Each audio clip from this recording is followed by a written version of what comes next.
Code 4 and declare that we do have a quorum present. If you will please stand for our invocation, which will be led by Mr. Chris Dunn, and then our pledges of allegiance, which will be led by Mr. Scott Schwartz.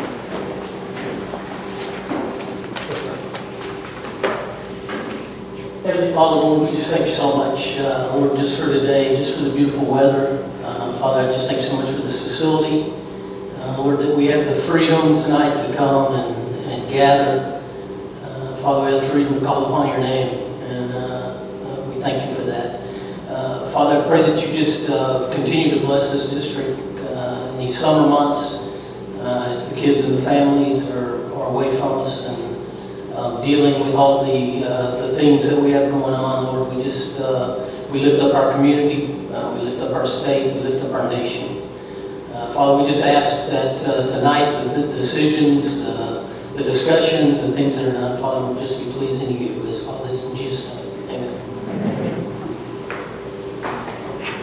Pledge allegiance to the flag of the United States of America and to the republic for which it stands, one nation, under God, indivisible, with liberty and justice for all.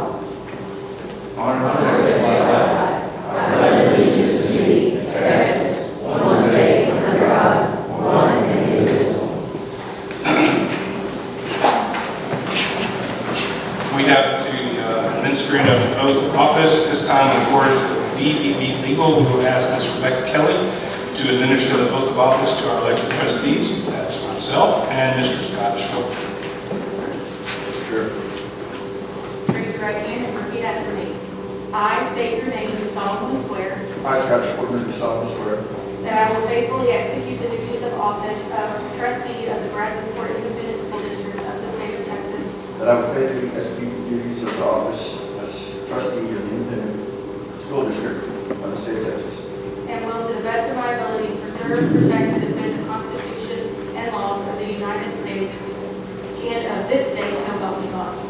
and will to the best of my ability preserve, protect, and defend the Constitution and laws of the United States and of this state, so help me God. Thank you.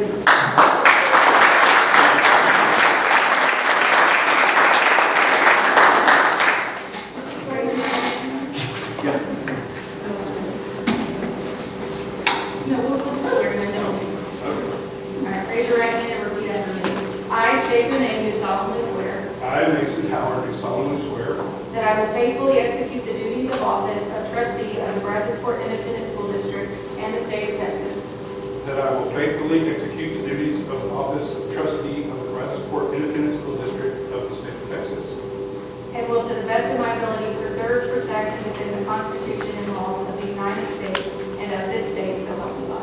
and will, to the best of my ability, preserve, protect, and defend the Constitution and laws of the United States and of this state, so help me God.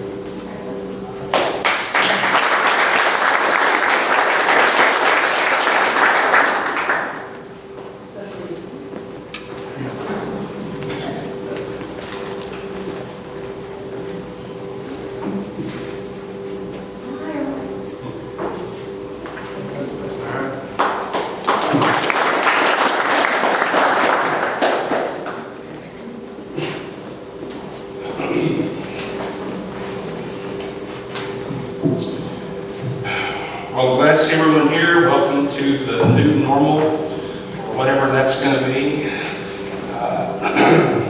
The next item on our agenda is executive session. The executive session may be called for the purposes permitted by the Texas Open Meetings Act, Texas Government Code Section 551.001 through 551.146, Sections 551.071, consultation with attorney, Section 551.074, personnel matters, appointment, employment, evaluation, reassignment, duties, discipline, dismissal, and complaint. We'll return shortly. All right, we will now reconvene from executive session. The time is 6:13.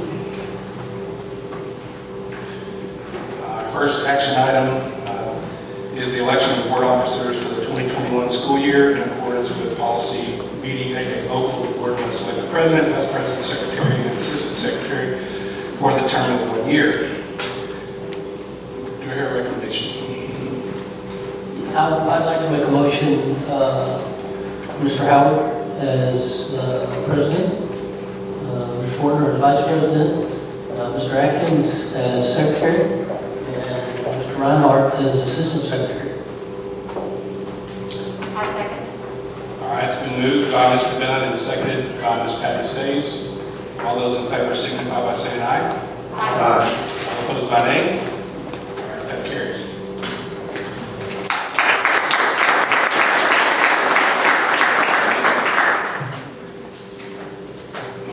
At this time, in accordance with BED local, the board will provide an audience with individuals who have signed up prior to the meeting to address the board. Tonight we have Mr. Philip Ward and Jamie Marino to speak under the public audience with individuals, and then later we'll have the public comments regarding the agenda items. Okay. Mr. Atkins will serve as our timekeeper, and for those requesting to speak, please note that comments are limited to a maximum of 5 minutes per speaker, with a maximum of 30 minutes total allotted for public comment. Delegations of more than 5 persons shall appoint a representative to present their views before the board. The board will not entertain negative comments on individual personnel or students in public session. Patrons are encouraged to use appropriate campus and administration channels before bringing concerns to the attention of the board, and board members are not allowed to delegate, discuss, or make decisions regarding any subject not included on the agenda posted. All right, gentlemen. Mr. Ward and Mr. Marino. Hello, board. My name is Simon Moreno. I am a educator here at ISD. I work at Brazosport High School. I'm here along with my friend PC Ward, and we just wanted to bring sort of attention to you guys of a conversation that we've been having with the public. Hi, Board. I'd like to read you something. We hold as undeniable truths that the government of the various states and of the Confederacy itself were established exclusively by the white race for themselves and their posterity. That the African race has no agency in their establishment. That they were rightfully held and regarded as inferior and a dependent race. And that in this condition only could their existence in this country be rendered beneficial or tolerable. These words are from the Ordinance of the Texas Secession of 1861. Do you know who presided as the president over this session? Orrin Milo Roberts. O.M. Roberts. We have an elementary school, a public elementary school named after O.M. Roberts. Now, I'm willing to bet that none of y'all knew that. 99% of the people here didn't know that. But guess what? Now we know. Now we know. Owen Robert approves of these words. Owen Robert has these values. Owen Robert still went on to fight in the Civil War to enforce these values upon people who look like myself, upon the little children who go to Owen Roberts who look like myself. And he said, I wish that you would stay inferior and dependent. Now here's what won't change. BISD, the board, your commitment to education, to excellence. The students, the staff at Owen Roberts and the excellent work that they're doing. All I've heard is great stuff about Owen Roberts. But here's what we're asking you to change. The name of Owen Roberts. We need a new name that reflects the values of Owen Roberts, that reflects the great work that Principal Neighbors, the students, and all the faculty at Owen Roberts is doing. Board, all we're asking is just an opportunity to have some one-on-one meetings with each one of you. We'd like to be able to email you and just sit down and have a conversation about potentially changing the name and even finding an even better name, somebody that represents BISD and the values, whether that be a teacher, a longtime teacher, a custodial worker, a cafeteria worker, whatever it is, whatever we feel like would be best. We just want an opportunity to be with you, have a conversation with you, and talk to you about the potential changing the name of Owen Roberts. Thank you.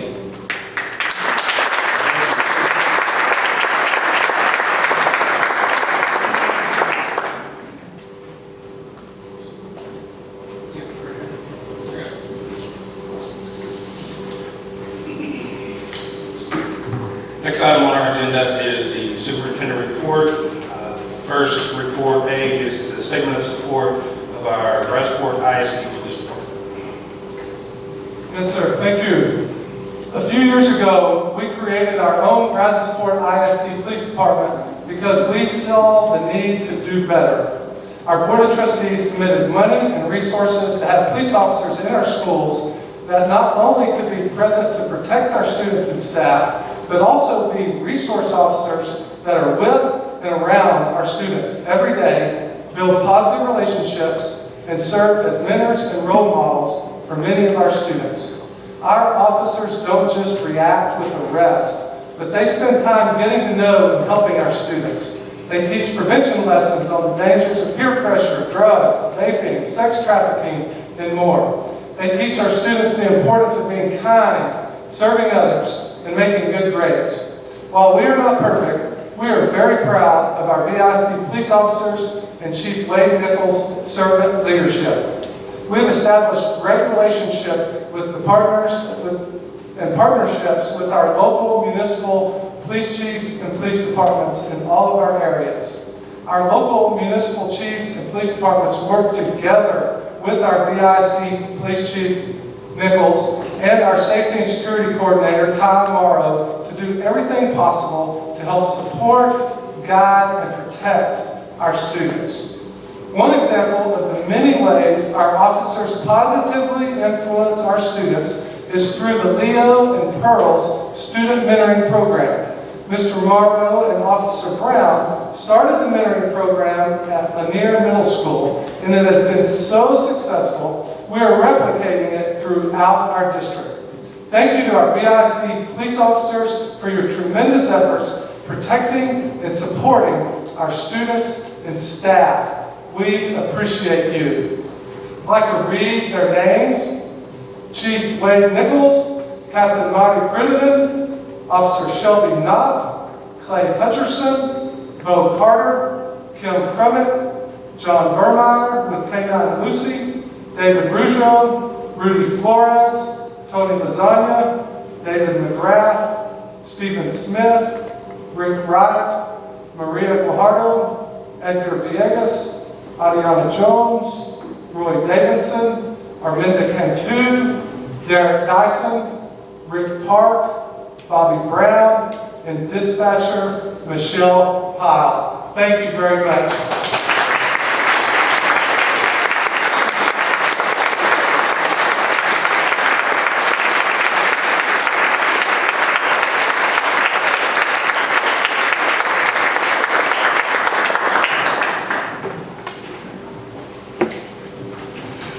Next item under superintendent reports is report B, the statement regarding discrimination and Brazosport ISD beliefs. We are saddened and heartbroken by recent events that have rocked our nation. At Brazosport ISD, we are committed to lead, protect, and educate every child to ensure they have the opportunity to flourish free from racism and racial injustice. Brazosport ISD offers a safe and welcoming environment for all student learners. The district prohibits discrimination, including harassment against any student on the basis of race, color, religion, sex, gender, national origin, or disability. In BISD, we believe every child deserves the highest quality education. We believe that everyone is accountable for student success. We believe that our students find purpose through connections with their schools. We value and support the contributions of our staff. We believe collaborative partnerships are vital to strengthening the learning experience. Our students are our future, and public education is the great equalizer. As educators, we have the future of the nation in our hands. We all commit to make a difference together because our future depends on it.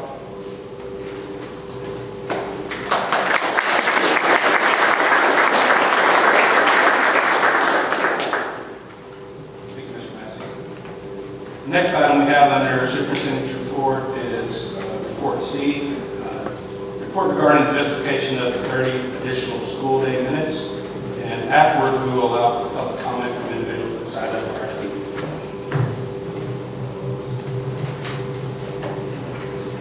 Thank you. This presentation is in accordance with Board Policy EB Legal and District Goal 1. Brazosport ISD will provide a rigorous and relevant learning experience to ensure that every student will be future ready. This was voted on and unanimously approved at the May 18th board meeting, which was a virtual meeting. The public could have attended the meeting by phone or video, and public comments were required to be submitted through email before the meeting. Since we are back to an open meeting with social distancing requirements, it is my pleasure to present justifications for extending the current school day by 30 minutes. Under current law, public schools are required to attend school 75,600 minutes in one school calendar year. Without the additional time, we were scheduled to be in school for 76,560 minutes, which gave us 2 extra school days. Building in 2 extra school days was the standard practice prior to the coronavirus pandemic. Previous school day times for elementary, middle, including intermediate, were 8:05 to 3:35, and secondary campuses were 7:30 to 3. Lighthouse Learning Center and Brazos Success Academy were 8:30 to 4.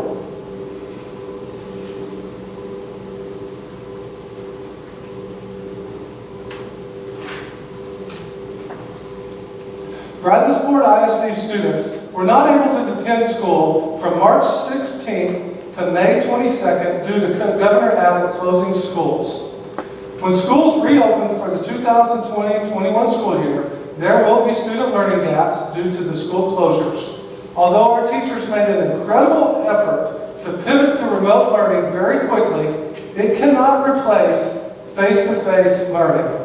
75% of our students were considered engaged, but engaged in remote learning is not considered high levels of learning like what can be delivered through face-to-face instruction. 25% of our students were considered not engaged or not able to even communicate with. That is approximately 3,000 students who we believe achieved no learning through the school closure. These are unprecedented times for public education, in which the current reality facing our Brazosport ISD team is that our students will be affected due to schools being closed for the coronavirus pandemic. The decision to add 30 minutes to the current school day to Brazosport ISD campuses was done as one strategy to better support student learning for the 2020-2021 school year. School day times with the additional 30 minutes, adding 30 minutes per day would increase the number of minutes to 81,600, which would give us a little more than 14 additional days instead of the standard 2. Elementary campuses, including intermediate day times, school day times would be 8:05 to 4:05. Secondary campuses would be 7:30 to 3:30. Lighthouse Learning Center and Brazos Success Academy would be 8:30 to 4:30. Also to note, the staggered start and dismissal times allow us to run approximately 13 bus routes with the same driver. There's a shortage of bus drivers, and the staggered route saves us approximately $400,000 each year.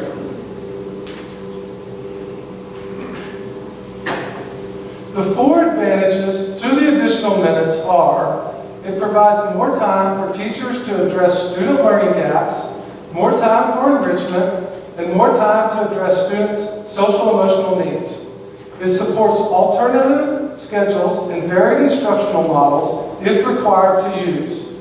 It supports sporadic school closures, and it keeps us on the same school calendar.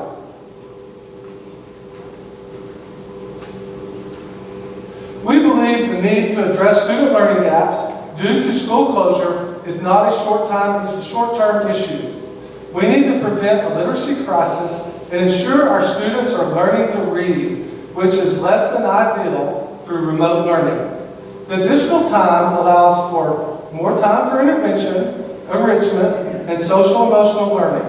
We know intervention is most effective when it takes place during the school day. Students who were not affected as much by school closure, this can be more enrichment time for them. This is more time for GT projects, robotics, rockets, bands, or lesson extensions. We are cognizant that for our youngest of students, this could seem like a long day. The minutes will not only be used for additional reading, instruction, and activities, but for more recess and playtime. Play is something that is essential to the development, but is often cut short due to the numerous standards required to teach to guarantee grade level readiness. Our high schools have worked with their master schedules to get intervention enrichment time. At Brazosport it's called anchor time. At Brazoswood it's called buck pride time during the school day. It has caused a shortening of class times. The additional 30 minutes will be helpful to stay on the same schedule each day with intervention enrichment time built in every day and not lessening the class times. Again, the 30 additional minutes allows for needed interventions to take place during the school day when we know it is most effective. The additional 30 minutes will help if we are ordered to go to some type of alternative schedule for students. At this time, we are preparing for different learning continuums for next school year. One is 100% face-to-face instruction, which is what we all want and hope for. This would be that schools are 100% open and we go back to like we were before we were ordered closed. This school closure is much different than our usual closures due to hurricanes and floods. We have local control of how and when we come back to school under those circumstances. This school closure, we are under the orders of the governor and the commissioner of the Texas Education Agency. The second model would be a hybrid of both face-to-face and remote learning. This would happen if we were ordered to limit the number of students in school at one time or required to implement social distancing at school. Students could be on some type of alternating schedule where they are at school on certain days and remote learning certain days or half days. We participate in Zoom meetings with the Texas Education Agency twice per week. The most recent summer guidelines, which came out last Tuesday, allow for face-to-face learning with social distancing requirements, allowing for 17 students in a standard size 800 square foot classroom. Lunches would require social distancing, which could require shortened class time with additional lunches and social distancing requirements. On bus transportation could also require staggered starts and dismissal times. If the guidelines remain as this, our elementary schools could get close to attending every day with class times and lunches looking much different. But most of our secondary schools would require some type of alternate scheduling with a hybrid model which would limit the days students would attend school. The additional 30 minutes would help if we were required to be on some type of alternate schedules with a combination of face-to-face and remote learning. It would make the most of the days students were allowed to come to school. The third justification is adding 30 minutes is beneficial to prepare for sporadic school closures due to students or staff contracting the coronavirus or numbers of students or staff required to quarantine at home. It makes the most of the days for students while they're in school. The additional minutes also gives campuses more than 14 extra days instead of the previous 2 days built into the current school calendar or the previous school calendar. If a campus has to close intermittently, there are more minutes and days banked, which would help if required to make those days up.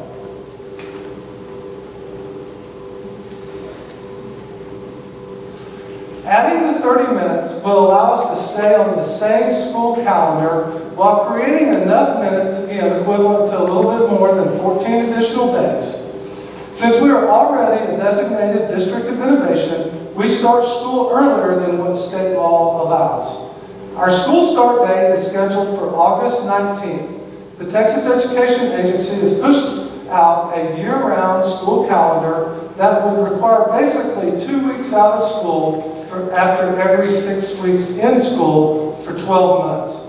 While I understand the justification for a year-round calendar, there are many changes to factor in when implementing a year-round calendar. There is enough uncertainty with what learning may look like next school year. Our intention is at least to provide a consistent school calendar that our students, staff, and parents are familiar with. More advantages to the additional 30 minutes is every student benefits. Cost is minimal. It eliminates the need for as much after-school interventions, enrichment, social-emotional learning. It provides for less homework, and it is still a reasonable expectation of staff. Our teachers are not factory workers who clock in and clock out, but exempt, highly trained professionals who are dedicated to each student achieving their hopes and dreams. We are extremely grateful. During this economic nightmare, they were deemed essential during school closure and continue to be paid for their 187-day contract. The decision was not made haphazardly or on a whim, but with thoughtful input from our leaders and teachers. Feedback was gathered from the cabinet level administrators, campus principals, and a focus group of 35 teachers from all levels and our board of trustees over a 3-week period. The additional 30 minutes added to the school day in keeping the same calendar was viewed with overwhelming approval from these 3 groups before recommending to the school board.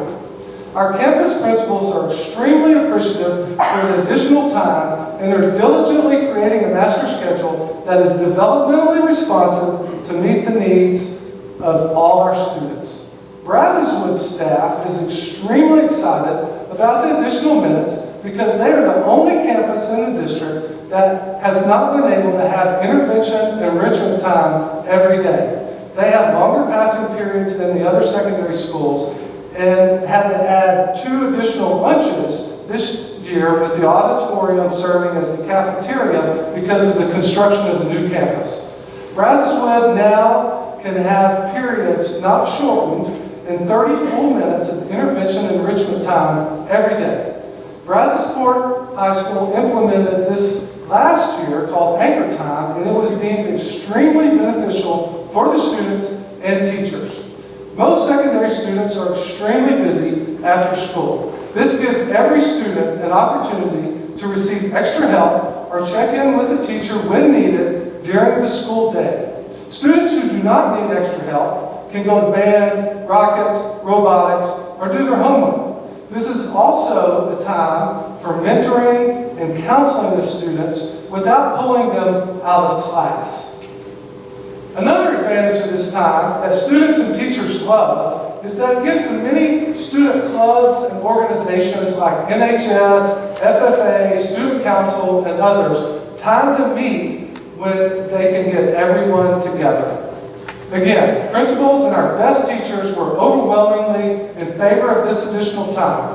They actually used the words like relieved when the idea was brought up to them because they saw the difficulties with high levels of student engagement through remote learning and were worried about how they were going to address it. I also want to share some more about our teachers. Our teachers are the absolute most important staff members in our organization, and our actions have shown that we value them greatly. We have made tremendous improvements in every area of our district over the last 5 years. Some areas our district has made dramatic improvements or increases are salary increases and better benefit options, stipend increases, performance incentives, culture and climate improvements. We've had huge gains in student performance and learning. Do you realize 5 years ago, we were in a place regarding student performance in this district that TA could take us over if our student performance did not improve in 1 year? We have gone from that to campuses receiving national and state recognitions for student performance. Campuses received the BISD record 30 TEA distinctions last year. We've implemented successful early childhood literacy initiatives. We have more students on grade level or above reading now than probably ever before. We've increased numbers and areas of students receiving CTE certifications to make them career ready. We've provided post-high school student opportunities for job placements and career and college admittance. We have more student organizations and clubs now than ever before to connect students. We have more after-school programs. We've added social workers, case managers, True to Life ministry, student success coaches, mentoring programs, behavior adapted programs. We've created school-church partnerships that support our students and staff.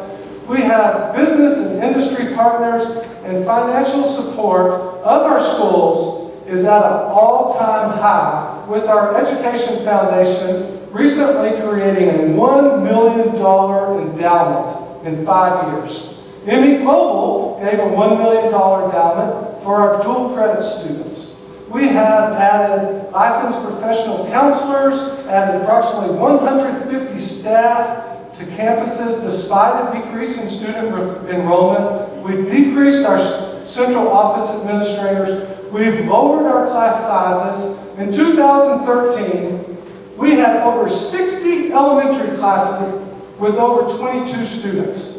Last school year, we had one. It was at Stephen F. Austin, and we hired a para to support that class. We've improved the quality of teachers and the quality of campus leaders. We've transformed our facilities, as we sit here in this beautiful new T.W. Hogg Elementary School. We've increased our financial stability and transparency, and I could go on and on. But I share this with you to say, all of these improvements are directly or indirectly to support our classroom teachers. And improvements of this magnitude cannot happen without dedicated teachers who feel supported and a board of trustees who support all students and make student-centered decisions. I'd also like to address some questions that have come up since the additional minutes were approved last month. We will provide snacks for elementary students. We know that is a long day for our youngest of students. If we are able to return to school in August, 100% face-to-face learning, and we go along without disruptions of school, where we have no remote learning, no hybrid models where kids can only come to school on certain days, we have no quarantines, we have no campuses having to close due to coronavirus, we will definitely address the additional minutes again at semester or sooner. I showed this slide of surrounding district school day times, not because we set our standard according to them, but to show you that the additional minutes is not a horrific decision, but a reasonable one. As you can see, our school day was 10 to 20 minutes less than surrounding districts. Some school days, some districts start their school day earlier, some end later, which has not negatively impacted their extracurricular activities. Again, we believe the additional minutes are one strategy to address student learning gaps, provide more enrichment time, and more time to address student social emotional needs.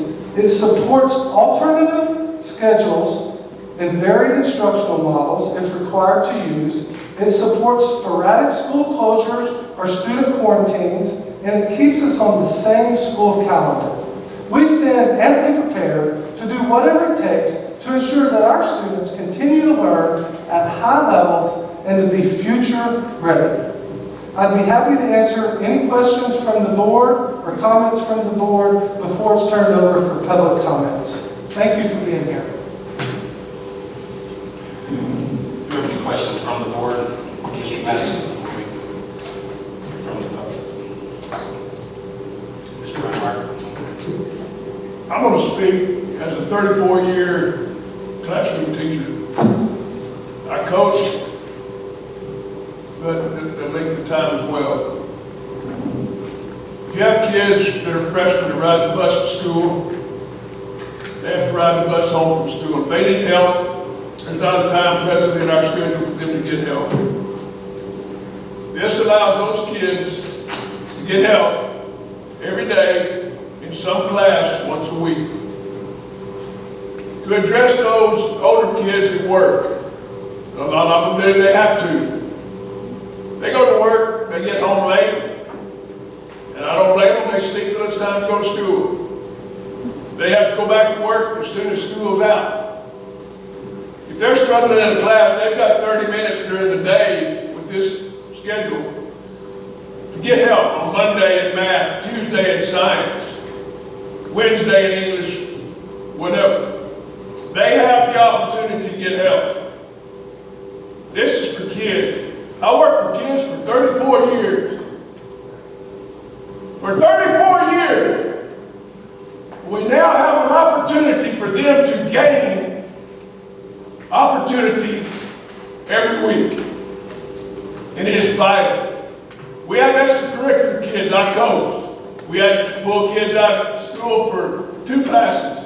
If it was basketball, golf, anything else outside, they had to be gone all day long. When did they make their work up? Choir, band, speech, they're all gone. We don't have that opportunity now. We are not able to service all our kids in the way that they deserve to be served on our present schedule. But this implementation of this period right here gives them the opportunity to gain knowledge and to achieve success. And I guarantee you that it's sad for me every day, every week in the schoolroom for kids to come here, Coach, I can't come here, Coach, I can't go there. Because I have to do this, I have to work, I have to take care of my brothers and sisters. Now they have an opportunity to do that with this schedule. The schedule is not to hurt kids, it's to help kids. That's why I did what I did for a long time, and that's why these teachers, administrators do what they do. They do it to help kids. Thank you, Mr. Reinhardt. Any other comments from the board? All right. At this time, then, we will allow public comments from individuals who signed up prior to the meeting. We have 5. Ms. Corinne Camarada, Ms. Jenny Jones, Mr. Mike Walls, Ms. Becky Seri, and Ms. Julie Harris Lawrence. Ms. Corinne. Thank you for being here. Good evening. My name is Tori Camarada. Thank you for having us this evening, putting this on the agenda. I'd also like to thank Mr. Schwartner. We spoke on the phone, you answered my emails, and I appreciate that. I know several folks who tried to get a hold of their board members and got crickets. So I appreciate you for getting back to me. Thank you. Districts all over Texas and beyond have been actively soliciting input from their community about how to go forward with school. I think for most of us, the folks that I've spoken to anyway, I think our biggest trouble is there was no community input asked for before this decision was made. None. You have your panel of teachers, and that's lovely, and all of us here support our teachers. But we're parents, and we know our kids.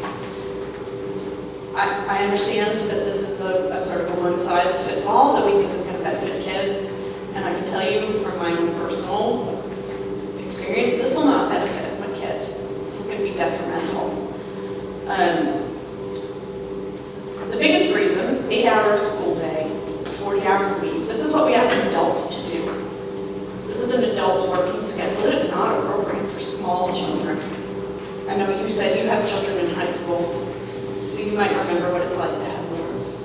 I don't know how many of the rest of you have kids, have small kids, remember having small kids. 30 minutes is an eternity for little ones. Texas already has one of the longest school days in the country, and Texas public schools still rank 33rd in the nation. I don't think quantity over quality is what we really want to go for. Second, the food issues, and I appreciate that you will be adding snacks. That apparently has come up. When you and I spoke, that had not apparently been addressed all. Well, we're still working those details out. And I think a lot of us feel that those details are pretty important, that those things should have been considered before the decision was made, not as an afterthought. Third, playtime. I know you spoke about playtime, and that's really important. If this virus is still with us and, recess is curtailed, children can't go out in groups, they can't play on playgrounds. After school is when we used to play. We used to play with our friends after school.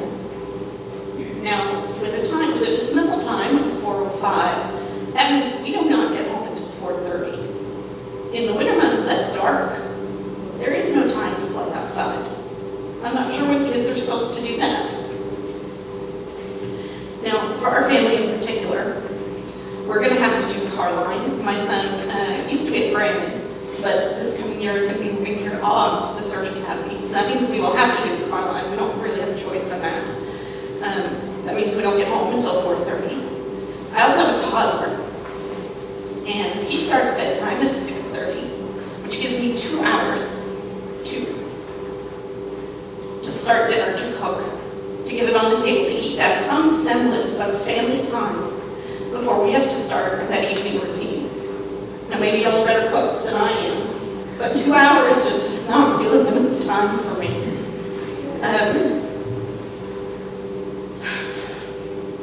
Now, I was also hoping to get my son started on music lessons this fall, which is something he would enjoy.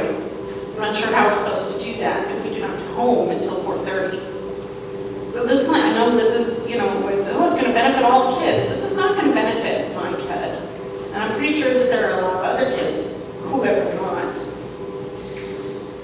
Now, I don't think that making school days longer is in the best interest of our kids. Both the American Academy of Pediatrics and the American Academy of Sleep Medicine recommend later start times, especially for our adolescents, and more sleep to improve their health outcomes.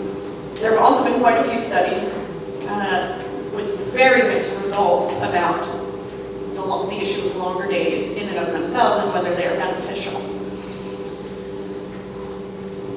Next, I know this has come up, and I'm not sure how we're going to address paying teachers, but I'm not sure that any of us would work the equivalent of 14 extra days a year for no more pay. That is not fair to our teachers. Finally, I think we should consider other methods that are proven strategies, right? Funding, more funding. We know we always need more funding. Smaller class sizes. I know we say 22 and we're at 22 and that's great. I don't think that's where we should stop. We shouldn't stop aiming below 22. Those are the strategies that are proven to help kids improve their academic performance, not simply longer days. Thank you. I know Mike is ready to speak, and several others as well. I hope that you are able to show some wisdom and take in new information and hopefully change your mind, and that's not a weakness to do that. And I hope you will listen to the folks that are here tonight. Thank you.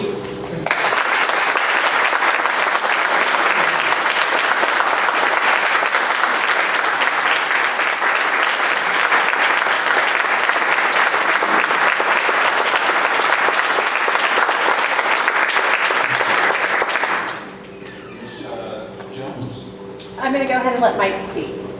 Okay. Did you want to go after or just? Okay. All right. Sorry, Karina. I know you're probably expecting to go after me. Before I get started speaking, I did send every board member here an email with about 220 responses to a questionnaire. I'll give these to you, Mr. Howard. Yes, sir. sir. Here's all of them here. I also sent a letter. It cites different studies by the CDC, National Sleep Foundation, different research papers and things like that. A copy of my letter is here along with the majority of that research. It's not all there. I had a problem recalling some of it on my computer. Was everybody able to open the email and see those questionnaire responses? No? So it was sent to everyone's email address that's listed on the board of trustees website. So, okay. And so I brought the paper, yes, sir. So just a quick background on me. I'm a lifelong BISD student, born and raised in Lake Jackson. Graduated from Brazosport in 1995. I attended school with several of you as students, as teachers during that time, or kids. I attended with Lee Atkins and we played in the jazz band together. So I have deep roots here in BISD. After leaving the area in 2001, my wife, Amy, and myself decided to move back to this area. One of the primary reasons we came back was for our children to attend BISD schools. We've always appreciated the commitment to education, the arts, athletics, etc. The extracurriculars in particular are very important factors for our family. I've got kids in band, choir, athletics, math club. I mean, you name it, we're involved in just about every single thing you can be involved in. I believe these extracurriculars are extremely beneficial to the well-roundedness and well-being of children in general, not just mine. My wife, Adi, and I are also own several businesses within BISD boundaries that provide services to the elderly.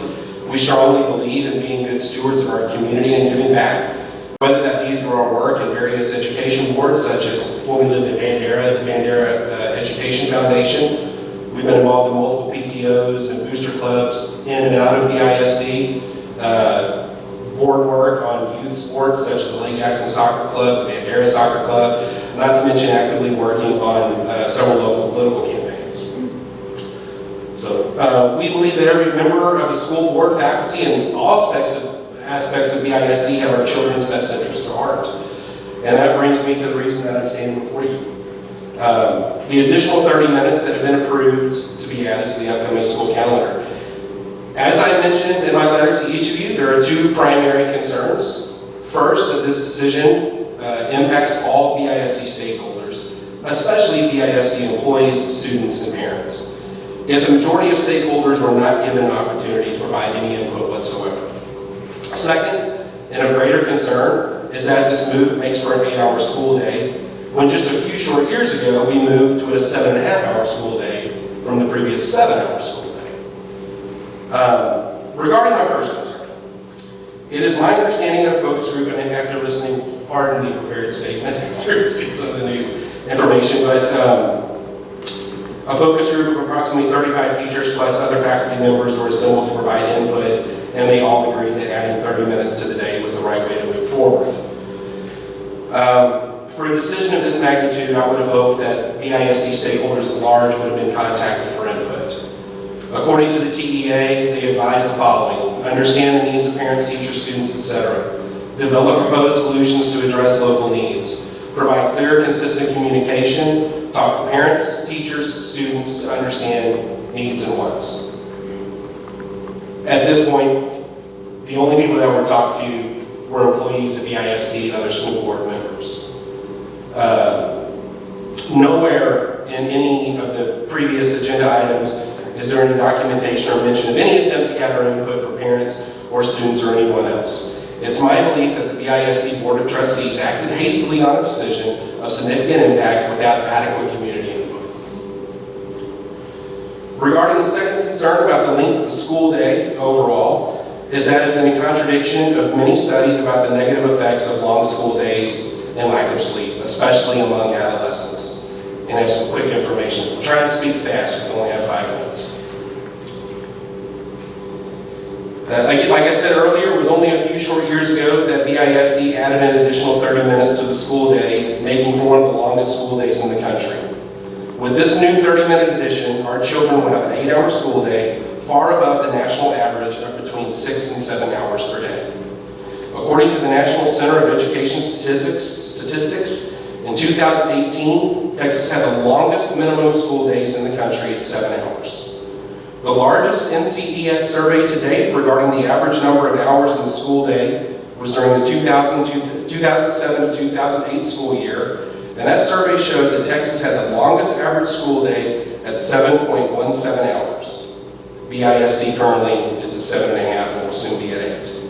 The national average for this survey was 6.64 hours, with the lowest being California with 6.24. Also, BISD has some of the earliest school start times in the nation at the middle and high school level. The average middle and high school start time is 8 a.m. according to the CDC. And there was a study released in 2015.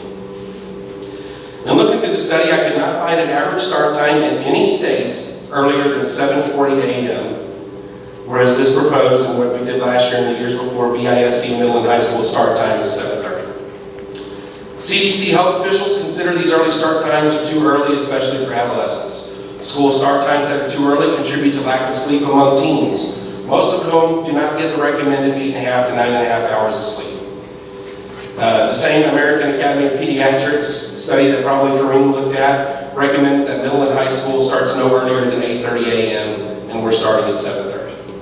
Too little sleep is linked with health problems such as obesity, symptoms of depression, not getting enough exercise, poor academic performance, and the list goes on and on. And I could bore you to death with plenty of other things that are in that packet that I handed out. Suicide, depression, especially among female adolescents, and it gets pretty gruesome. Risky sexual behavior, driving, drowsy, etc. Additionally, adolescents are not the only ones who potentially suffer. One of the biggest potential issues is the effect longer days can have on morale for both students and teachers. The more time students spend in school, the less free time they have to relax and pursue other interests. As Mr. Reinhardt was talking about, there are many children that get up, go to school, leave school, go to work. It's 30 minutes less they have to go to work. It's 30 minutes less they have to play at home with their family. It's 30 minutes less they get to pursue extracurriculars outside of school. Youth sports, music lessons, piano recitals, the list goes on. Additionally, if class time is extended without a major reduction in the amount of homework that is assigned, students may end up spending less time with their families while they are home, as well as staying up later to complete their work, cutting into their sleep schedules. The possible ripple effect of longer school days on family dynamics and sleep schedules could definitely outweigh the positives of any measure of improved test scores. As far as teachers specifically go, most teachers are expected to take time out of normal school hours to prepare class materials, to grade tests, and complete various other tasks related to their students' education. As it stands today, the average teacher works around 58 hours a week, meaning that an increase in class time will demand a minimum of 60-plus hour work week for most educators. Increasing teachers' hours will not only have an impact on their morale, but it will possibly cost more money in salaries per year as teachers refuse to work the longer days. The early start times and potential longer school days add up to increased pressures on all stakeholders, especially teachers, students, and parents. Again, the community at large was not asked to provide input. Because of this, I decided to try and get as many BISD stakeholders involved as possible and ask them for their feedback. I did get the help of several other people who are in this room today. I created a group on Facebook as a means to reach as many people as I could quickly. That group currently has nearly 1,000 members. I also created an electronic questionnaire. I posted it on Facebook. It garnered over 220 responses in 2 weeks, far faster than the panel of teachers and administrators. I sent the results of the questionnaire to each of you via email, and that's what that stack of paperwork is right there. It's overwhelmingly in favor of a shorter class day. I think the last time I looked at it was about 87% did not agree with the additional 30 minutes. Through this process, I ended up speaking with dozens of teachers. I lost count at 50. Some are friends of mine, but most were teachers I met through the Facebook group. I have not spoken directly with a single teacher who thinks this was a good decision to extend the school day further. Even more troubling was that almost every teacher wished to remain anonymous due to fear of reprisal from administration. They were fearful of retaliation and potentially losing their job if they gave their honest opinion on the matter. I have heard from no less than 40 teachers that they would not attend tonight's meeting for fear of reprisal. And then another concern that the teachers spoke to me almost unanimously was the concern about the additional work required and lack of compensation. That's my prepared statement. I don't know if I'm out of time. You're 10 minutes, but.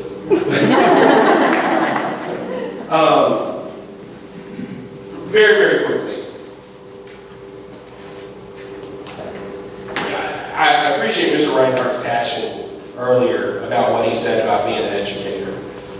I think most of us in this auditorium tonight would agree we're not asking for the schools to be our parents, our kids' parents. We're asking for our children to spend more time with us. The OECD, Organization of Economic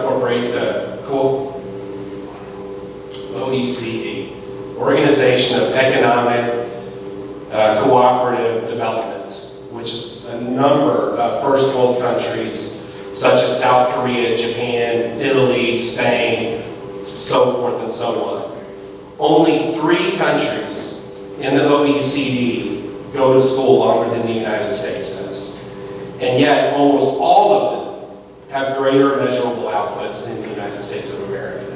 South Korea goes to school on average 6 hours a day. Japan goes to school on average 6.2 hours a day. And I think we can all agree that they're kicking our rear ends in education. So I don't, as Corrine said, I do not believe it's a lack of quantity, but more about what we can do to provide better quality for our students that we need to be focused on.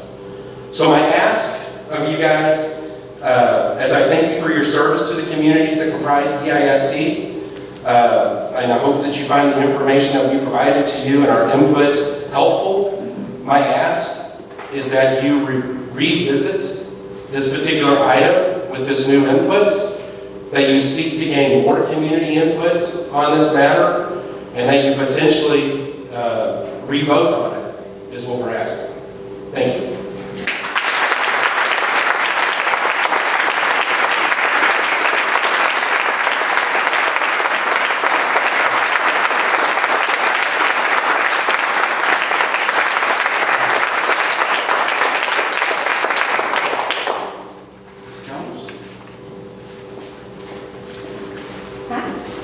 I appreciate everybody having us today. I'm a BISD mom. I have 2 little boys that currently go to Pinky Boyle, and we're out of district transfers. I was a homeschooling mom for years. Circumstances happened. We had to re-enter public school, and I searched for a district that could hold my values and what I thought was important in education. I put a daughter through high school and college. I also have a toddler at home. All of these decisions that you've made, all of the data that's been presented to you tonight, show that parents are going to struggle with this, children are going to struggle with this. And it was a quick judgment without sounding down. Like Corinne was talking about her family. I'm not getting home until 5 o'clock. I have a toddler that starts bed at 6:30. You've given me an hour and a half to do homework with my children, cook, feed them, make sure they're bathed, try to have some semblance of family. And in that time, I'm not going to be able to do it. We just want to be able to parent our kids and use our time with our children. And we really feel like this decision is taken away from that. I'll leave you with that. They've pretty much gone over everything and echo exactly how I feel. Thank you.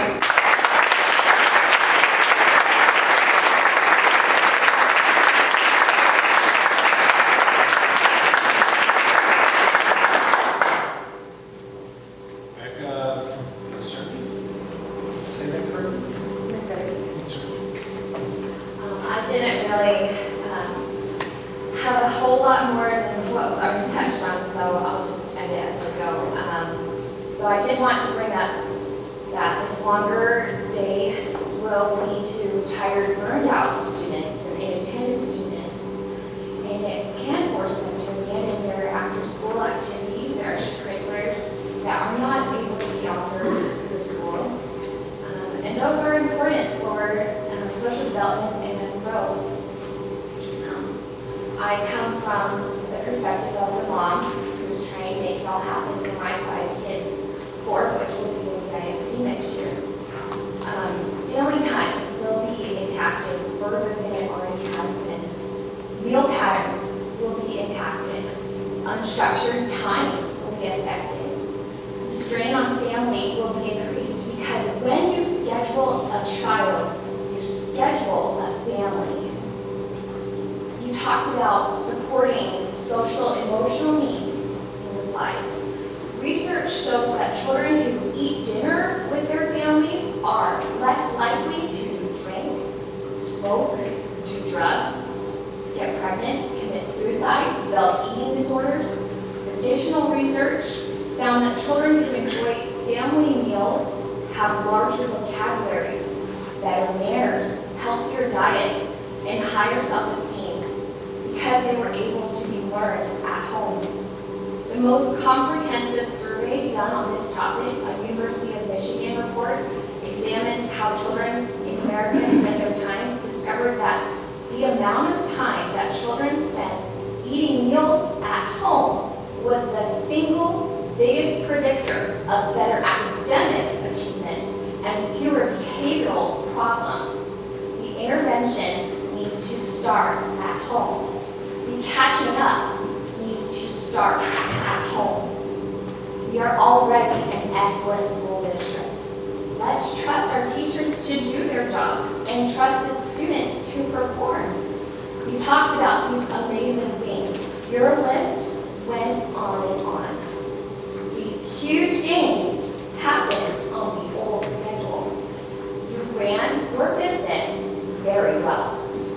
But you are here to support my child, not the other way around. You will not be able to recreate these results without our support from home. The teachers aren't the ones who are going to be showing all of these marvelous academic gains, but the students. And they need time with their families. Thank you.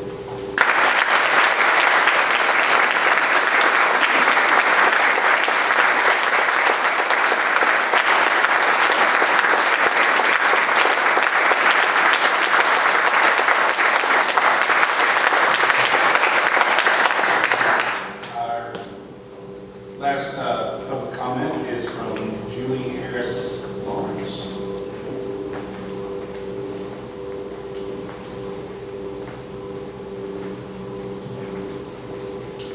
Thank Liz for my fabulous mask. And I don't know if they're out. Liz, are these out of stock now?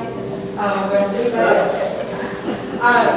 I'm Julie Harris Lawrence, and I did not grow up in Southern Missouri County, but as I like to say, I got here just as quick as I could.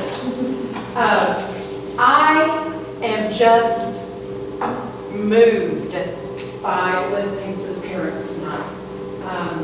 I come to you tonight as a parent, a grandparent, a 16-year high school teacher, AP Bio, APES, and DAP, by the way, just in case that's an administrator, and the former Deputy Associate Commissioner of Education for Governor Bear. As the Deputy Associate Commissioner at TEA, we struggled. We struggled through Ike. We struggled through Katrina. I led the interventions and the school closures for H1N1. It's hard. I sat in the bunker every single day. Every day. And at 2 o'clock, the CDC would come on, and they would put a big screen up, and they would tell us where the most dangerous places were the places where our kids were most likely to die, and where we needed to close school. And at one point, we had 66% of the schools in Texas closed. And of those schools, 80% of those kids were on free and reduced lunch. We had kids who were at home alone because their parents didn't get to stop going to work. We had kids who weren't being fed. I am so grateful to this school district for what you did when you had to close. There wasn't a kid who went hungry. And you know how I know? Because every day I watched Danny Massey handing out sandwiches, making bread every day. I watched this leadership team. I watched the teachers. I watched them do what had to be done for the least among this community. Not for my grandkids, not for those kids who call me Juju. You know why? Because their mamas were at home. Their daddies were at home. Somebody was there with them. They had food. You know who you took care of? You took care of the least of those children. Adding 30 minutes to the school day was not an easy decision. It was a hard decision. And it doesn't have one thing to do with you all deciding that that was the convenient solution. Here's what everybody needs to remember. At some point in Austin, Texas, at 1700 Congress Avenue, on the 5th floor in office 712, you know how I know that? Because that's my old office. The CDC is going to put up that diagram again. And some really hard decisions are going to have to be made. And if that decision gets made for you to close these schools again, you don't have the option of saying, well, we built some time in, everybody go home. Teachers, do not try and teach from home. Teachers, take care of your children. Parents, take care of yourself. You won't have that because that's what this 30 minutes is about. This 30 minutes is about making sure that the least among this district are taken care of. Now, do I think the 30 minutes is hard? Hell yeah, it's going to be hard. I taught high school for 16 years. It's going to be darn hard. I was an elementary administrator. It's going to be hard. There is going to be juice stains somewhere. Somebody's going to throw up. Somebody's going to run out of clothes. Somebody's going to pee one time too many over in the freezer. Yes, I get that. But the least among this district are going to be taken care of. And that's what I wanted to tell you, how proud I am of you. It was not an easy decision. It's not an easy decision right now. I've made hard decisions. I do hope that you take time to listen to these parents because they too are a godsend. They care deeply about their children and their children's well-being. And I know they care about the least among this community as well. I know because I hear the love in their voice. I know they've prayed about it and they have thought about it. But you have got to protect this system. You've got to protect these kids. We cannot go back. Y'all, it took me 35 minutes to get Sadler's kindergarten reader loaded one day. And I have 2 master's degrees. And I couldn't get to the kindergarten lesson. I made Sadler cry. I know it's hard. I know the search kids are going to shoot off rockets. I know the theater kids are going to put on a great show because, by the way, we have the world's best theater teacher. I know this is not a perfect solution. I encourage you to continue to communicate with the parents and grandparents so that they understand the consequences of someone in office 712 picking up the phone one day.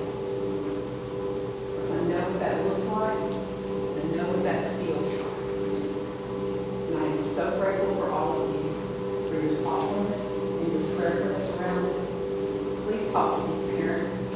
And unless it's an AP Bio class, they probably don't need it. Thank you all so much. God bless you. God bless you guys.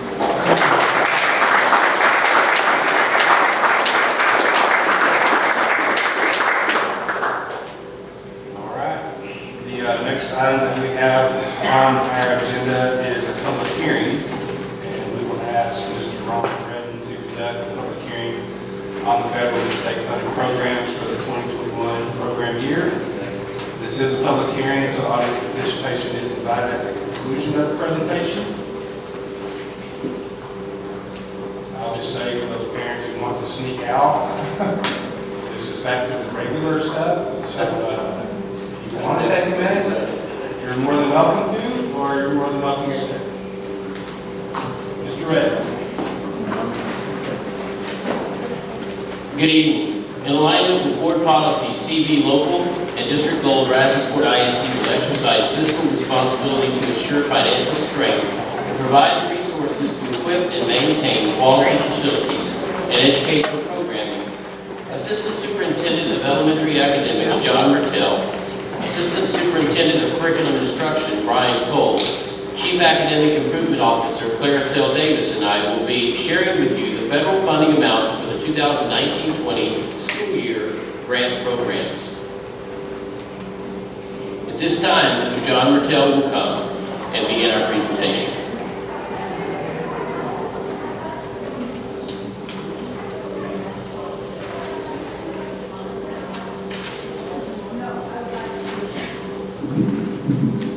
Good evening. We will begin with the preliminary funding amounts for the Individuals with Disability Acts programs. Final amounts for all federal programs are expected later in the summer. TA provides districts with projected amounts to aid with planning and completing grant applications. The final amounts are typically more than planning amounts, but can also be less depending on distribution and formulas at the state level. Tonight, we are providing you with information based on the projected or planning amounts, since this is what we have available at this time. There are two specific grants for Special Education Individuals with Disabilities Education Act, IDEA-B and IDEA-B Preschool. The goal of the Special Education Department is to provide collaborative support services in an environment that embraces all learners to successfully achieve their full potential. So what services do our federal funds support? We concentrate our budget on the services by federal and state law, our district's strategic plan, and our department goals. These services include academic and behavioral instruction and interventions, assessment and diagnosis, and support of the individualized education plan process. Projected planning amount for the 2021 IDEA-B grant is $2,557,128.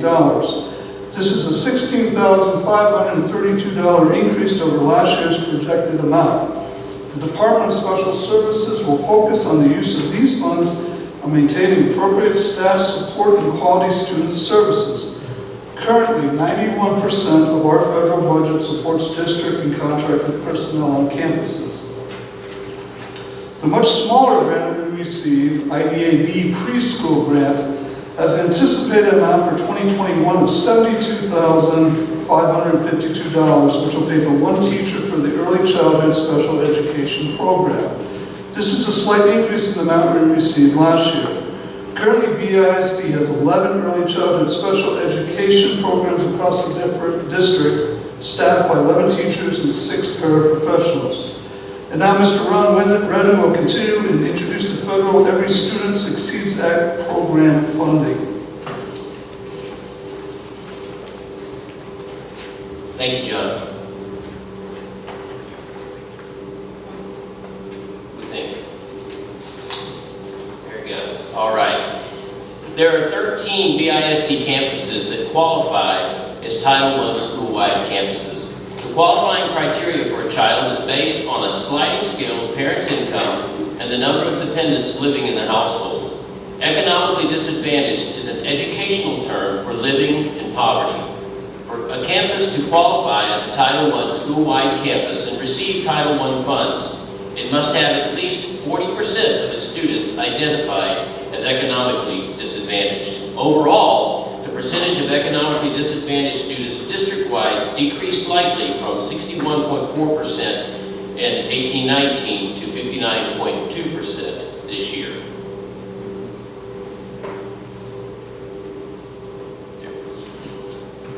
Federal grants are used to supplement the instructional and professional development efforts of the district. Title I Part A grant funding is used to provide supplemental instruction to support students from poverty, while Title II Part A funds supplement district teacher and principal professional development.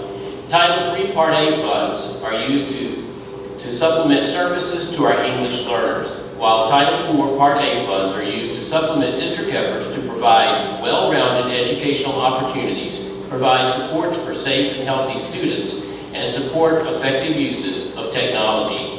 Each of these will be examined further in a minute, but first, Mr. Cole will come and present the Title I Part D Carl D. Perkins funding.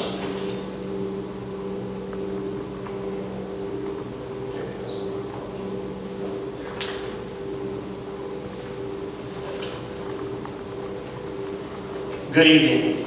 Carl Perkins is a Title I Part D grant which is used to supplement the career and technical education programs in our district.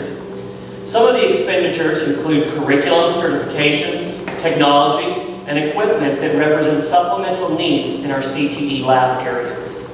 For example, such items as additional bandsaws, welders, and industry-standard culinary equipment are considered allowable expenses under Carl Perkins. The planning amount for this Title I Part D grant for the 2020-21 school year is $135,385, which is a decrease of $3,805 from last year. There are many uses for the money received from Carl Perkins grant. Some of these include strengthening the academic and career and technical skills of students participating in CTE programs by strengthening the academic and CTE components of such programs through the integration of academics within CTE programs, initiating, improving, expanding, and modernizing quality CTE programs, developing, improving, or expanding the use of CTE in technology is another allowable expense. Providing professional development programs to teachers, faculty, administrators, and career guidance and academic counselors who are involved and integrated in CTE programs. Providing activities to prepare special populations for high-skill, high-wage, or high-demand occupations that will lead to self-sufficiency. Providing students with strong experiences in and understanding of all aspects of an industry, including work-based learning solutions and learning experiences, are just part of the things that Carl Perkins grants can fund. Up next will be our Assistant Superintendent, Mr. Redden, returning to discuss Title I Part A, Every Student Succeeds Act.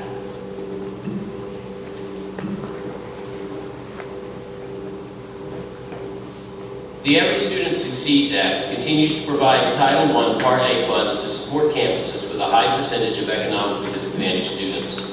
These funds are allocated to our Title I campuses based on a per-pupil allotment. A majority of the funds are used to support struggling students at each Title I campus. This year, the 2020-21 planning amount for Title I Part A is $2,748,361, which is an increase of $382,468 over last year. Title I Part A funds will be utilized to provide campus-level support to struggling students, including tutorials, paying for interventionists, and providing additional paraprofessionals. It will also be used to provide training to teachers, administrators, and parents on implementing campus parent and family engagement plans. It will be used to provide Boys and Girls Clubs to selected campuses, and it will be used to provide communities and schools caseworkers to selected campuses. Title II Part A funds supplement teacher and principal training and recruitment. The focus of these funds will continue to be directed to improving teacher and principal quality and to providing staff supports. Funds are used to provide literacy and math specialists and to help fund district-wide professional development. The planning amount for 2020-21 is $434,837. This is an increase of $62,096 over last year. Title II Part A funds will be utilized to fund literacy specialists, a literacy facilitator, and a math and science facilitator. It will be used to provide supplemental training and curriculum implementation for teachers and administrators. It will also be used to continue supporting our PLC, or Professional Learning Communities initiative, by providing training calls for teachers and administrators. It will also be used to provide instructional coaching training and to pay for professional development for implementing of a remote learning management system. And finally, it will be used to pay for English language arts professional development for high school ELA teachers. Ms. Sale Davis will now come to talk about Title III Part A funding and planned uses for those funds.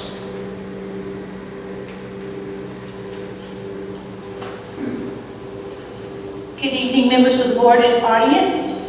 I'm happy to present the Title III Expenditures Part A. Title III Part A is used to support our English learners. Allowable expenditures for these funds include professional development, parental involvement, and instructional resources. The planning amount for the 2021 school year for Title III Part A is $139,622, which is a decrease of $11,693 from last year. To provide specificity for Title III Part A funds, they will be utilized for the following. For professional development, examples would include such training as the 7 Steps to Language-Rich Interactive Classroom.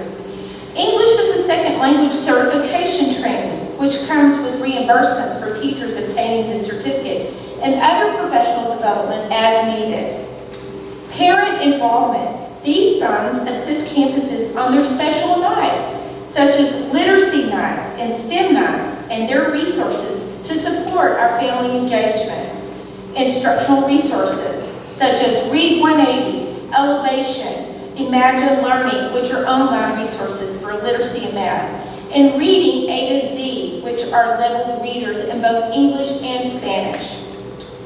These funds will be used to support a bilingual paraprofessional at Velasco Elementary. And a beautiful thing to observe is our ESL classes at Roberts Elementary, which this year continued as remote learning. Lastly, the funds will be used to support bilingual and English learners with tutorials at Lanier, Middle, and Clue Intermediate.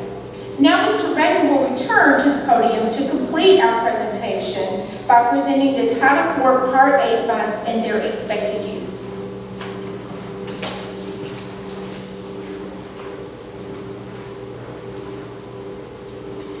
The Title IV Part A Student Support and Academic Enrichment Grant serves multiple purposes and is available for use on every campus in the district. It is designed to supplement district efforts to provide well-rounded educational opportunities, provide supports for safe and healthy students, and support effective uses of technology. This year's planning amount for Title IV Part A is $180,055, which is a $9,221 increase in funding over last year. The Title IV Part A funding for 2020-21 is being used to provide supports for safe and healthy students by providing health and safety specialists to Brazosport and Brazosport High Schools, as well as Freeport Intermediate School. These funds also provide communities and schools caseworkers to 2 additional campuses, and by supporting 2 communities and schools caseworkers who can serve all campuses in the district. The remaining funding will be spent on continuing secondary social studies professional development, particularly to grade 8 and U.S. history.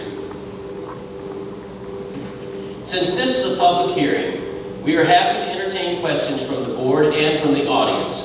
Action to approve the use of IDEAB and ESSA federal grants is in the consent agenda.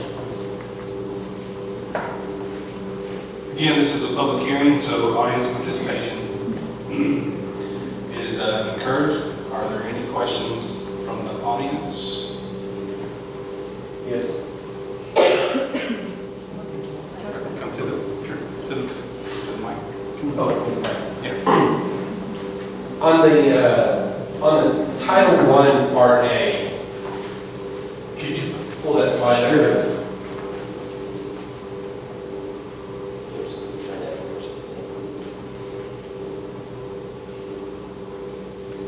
This one? Okay. That's the one. Yeah. So when it talks about those funds being used, for these different segments, is there dollar figures that go along with each one of those?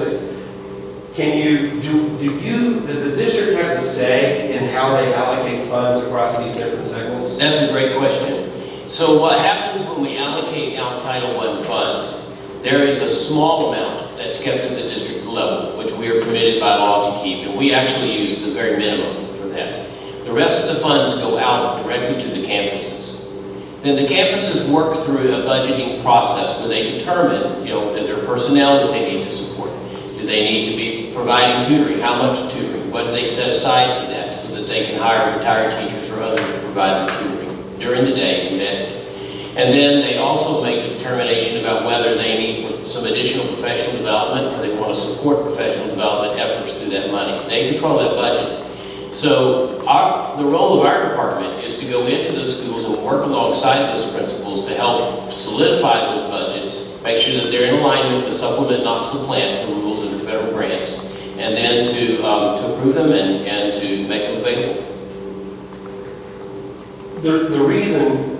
One of the reasons I asked that question is when my children were in elementary, we used the Boys and Girls Club services all the time. Yes. And that's always something that I keep hearing back, especially when I was doing this research over the last month with the Facebook group was, what would any changes, especially in the current COVID, thing right now, how does that impact after school childcare or if school is paused for any period of time? And I was just curious, has there ever been any kind of outreach in terms of, looking at how do parents, or would more parents utilize Boys and Girls Club services if they were available? How maybe we could provide some input into that? Well, I don't really feel qualified to speak to that because it's a program that's owned by Administrative Services and they work the contract pieces on that. I do know that they've been working with us for years and there are a certain number of students that they can support in their programs. And so, unfortunately, I'm being honest, I don't feel qualified to respond to that. Sure. I'd be interested to... Absolutely. To hear, find out who would be someone that I could talk to about that. Yes, Administrative Services. Okay. Yes, sir. I apologize. No. All right, thank you. Any other questions? Yes, ma'am. Title III, where it talked about ESL, the budget decreased. I was wondering why. Did they not use it all last year, or? Yeah, Title III to go. There we go. Title III budget. These are they're formula grants, and so what happens at the state level is they get a pot of money from the federal government, and that can change from year to year. So based on that amount of money, based on our district enrollments, based on our enrollments in programs, then we are allocated out a certain amount of money. So it has nothing to do with using the money completely up and then not getting as much, which might be a good way in our own household budget to cut back. I agree with that. But when it comes to the entitlement programs, no. What happens there is that the funding just comes to us, and we don't know until we get the planning amounts from the state whether or not we're going to have an increase or whether or not we're going to have a decrease. That's a great question. Up and down every year. It goes up and down every year. We are blessed this year to have more pluses than minuses. And also, when I attended the National School Board meeting ADC, there's a deep concern about how much is going to continue because it's a crazy world up there. So anyway, there is a concern about the IDA money anyway. Yes. Yes, sir. So be ready. That was a good question. Thank you for asking. Any other questions? Saw another hand. Yes, ma'am.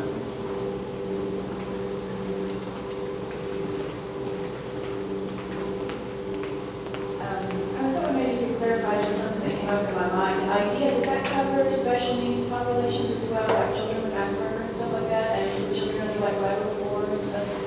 The answer to that is yes. John, do you want to respond to that? Okay, she asked if the IDEA funding referred to kids with Asperger's and special needs. Yes. Yeah, absolutely, that is what it's. So one thing that we've encountered, and this may require me to get special session with someone or whatever, but we have a son with Asperger. And one thing we've encountered quite a bit is, the district says they're willing to help us, but I find a lot of times that they aren't, I don't want to say educated, but they just don't seem to be familiar with the struggles of children with Asperger. And I know quite a few families, we're not just a minority, there are quite a few families who have children on the spectrum at this point.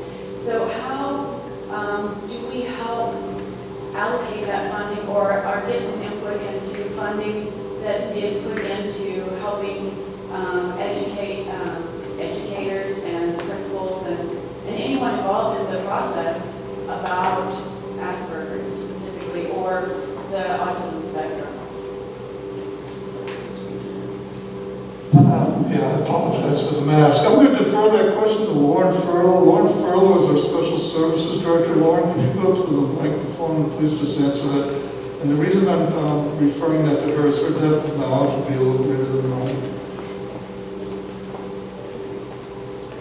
feel like I can't talk through the mask. I would be more than happy to set up a meeting to answer any of your questions in regards to special education, but I can tell you that we do develop our professional development based on input and areas of need. And actually going on right now, we have 2 different strands of supports for teachers that they can enroll in, one including supporting students with significant needs who are on the autism spectrum, and another one on supporting students with specific autism needs in the general education classroom. So yes, we do have things in place right now, and I would be happy to share more with you if you'd like to schedule. That would be great. I could share contact information with you. Okay. Thank you very much. Any other questions about this report before we move forward? Either from the community or from the board members? All right. Hearing none. Then we will close our public hearing. Thank you, Mr. Redden. Next item on our agenda is our consent agenda. Are there any items requested to be pulled from the consent agenda?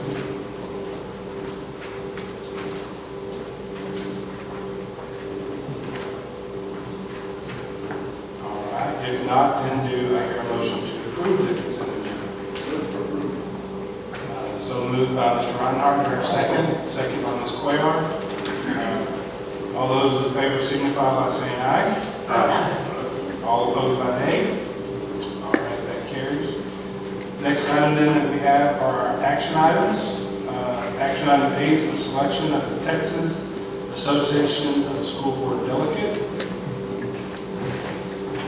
Yes, Mr. Howard, as a member of the Texas Association of School Boards, we are provided the opportunity to select a delegate to represent our district at the TASB Delegate Assembly in Dallas on October 3rd, 2020. The purpose of the TASB delegation is to elect TASB leadership, amend TASB bylaws, and adopt TASB advocacy agenda.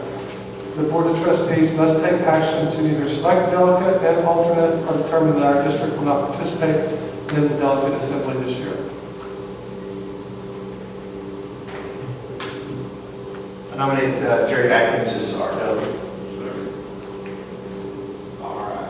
It's been moved by Mr. Swartner and seconded by Mr. Reinhardt. All those in favor signify by saying aye. Aye. All opposed by nay. All right. Thank you. We'll need an alternate.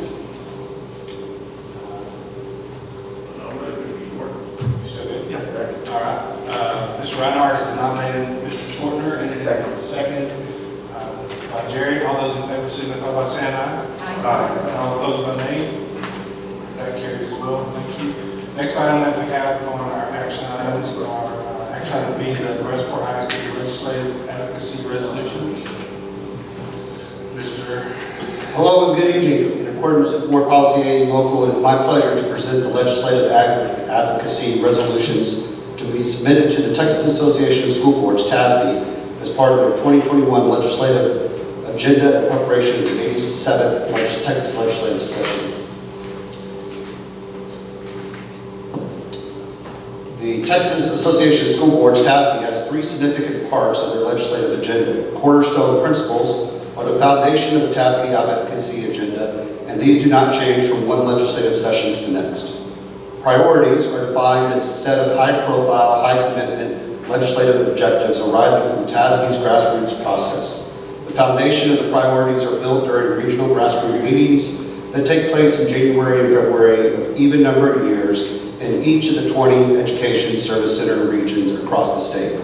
At these meetings, local board members identify what they saw as statewide priorities for the coming legislative session, and elect fellow board members to represent their regions on the Legislative Advisory Council.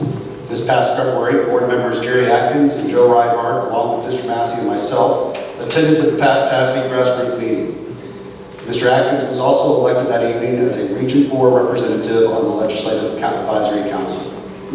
Resolutions are stances guiding TASB's responses to other issues that might arise before the legislature or other governmental entities. Every year, school districts have the option of submitting proposals for resolutions that with adopted priorities, are part of the TASB advocacy agenda. Tonight, we are proposing three resolutions to be approved and sent to TASB.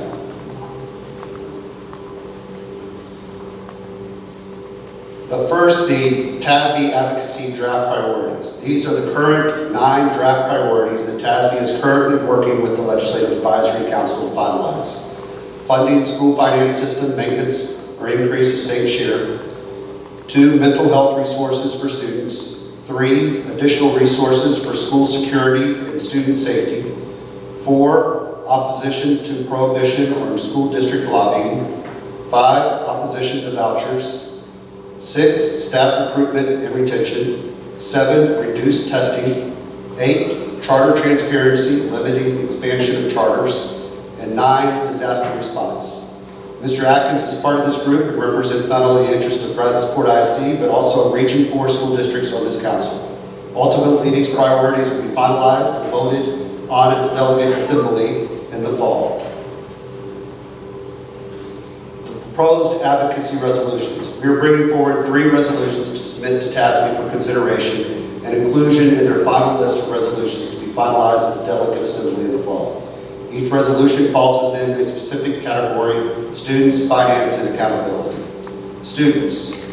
TASB advocates for additional state funding to support our public schools and community-based services in addressing the social, emotional, mental health needs and school safety of our children.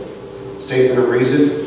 Good mental health is critical to children's success in school and life. Research demonstrates that students who receive social, emotional, and mental health support achieve better academically. School climate, classroom behavior, on-task learning, and students' sense of connectedness and well-being all improve as well.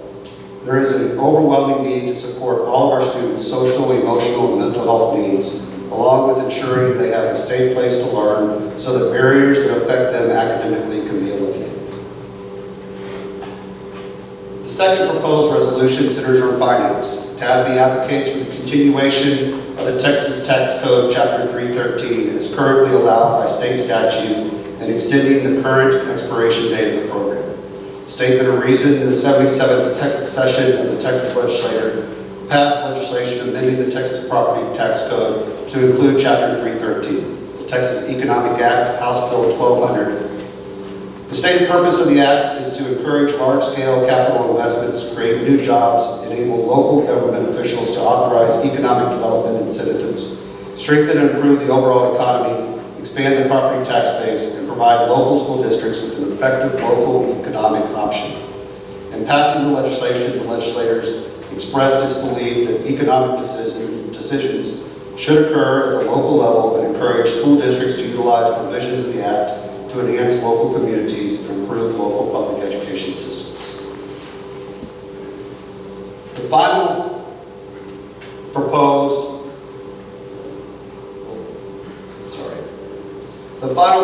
advocacy resolution centers on accountability. TASB advocates for the modification of the current accountability system to increase the weight of the community-based measures for districts and campuses' ratings. Statement of reason: having community-based measures as part of the accountability system empowers school districts to design their own internal system that reflects the needs and interests of their community, all while coupled with a standardized test. To prepare future-ready students, districts must inspire students to stimulate their learning in multiple ways. Our current accountability system is narrowly focused only on limited academic abilities and does not account for the development, creativity, problem-solving, and teamwork, which are dynamic characteristics of future-ready students. It is a recommendation of the administration that the board approve the 3 TASB advocacy resolutions as presented. Be happy to answer any questions if there are any. Any questions? Mr. Reinbach? Oh, all right. I do have a question. Yes, sir. TASB, Texas Association of School Boards, right? Yes, sir. Publicly funded organization of all school boards in the state of Texas. Has a legislative action committee that lobbies at the states. This is how I'm understanding it. Sorry that this is the first year stuff here, but as you can see, I'm trying to get more active in our school board. So some of those resolutions, so what you're asking is 3 of those 9 or however many proposed legislative action items, BISD, these are the 3 that you're asking BISD to put forth, correct? There's 3 parts of the TASB legislative agenda. The cornerstone principles, which are the foundation beliefs and, of the agenda. The priorities is what most people would consider their legislative agenda or their true priorities of what they put out there and really advocate for. The resolutions are other pieces, and those are what is before the school board tonight. The resolutions are other pieces that we feel, that the board feels is important to them, important to the students of BISD, that should be on the radar of your conversations with not only the legislators, but other governmental entities across the state. Okay. And so going back to part 2, which is the priorities. Right. I think there was about 9 on that slide. Yes. One of them was opposition to charter schools. Correct. Or vouchers, opposition to vouchers. Another one was trying to limit or prohibit the number of charter schools. And these are TASB policies that they're looking to move forward at the state level, correct? Those are priorities that TASB is currently tossing around. Those are draft priorities that are being tossed around now. TASB represents public school districts, and we have a concern with charters and vouchers. Who does? TASB as a whole? TASB as a whole. Okay. And who pays for the legislative action that TASB does? All publicly funded? School boards are school districts are members of TASB. Okay. So yes. Yes. Thank you. Appreciate it. Any other questions? I second. All right, so it's been moved by Jerry and seconded by. Oh, you already did that. Don't worry about it. I'll take it back. You have a second. All right, it's been moved by Jerry and seconded by Ms. Patty Sayes. No. That's right, good. Okay, we're good. All in favor, signify by saying aye. All opposed, nay. We got the letter behind. Thank you, sir. They're signed, ready to go. Next item we have under action item C, is student code of conduct. Good evening.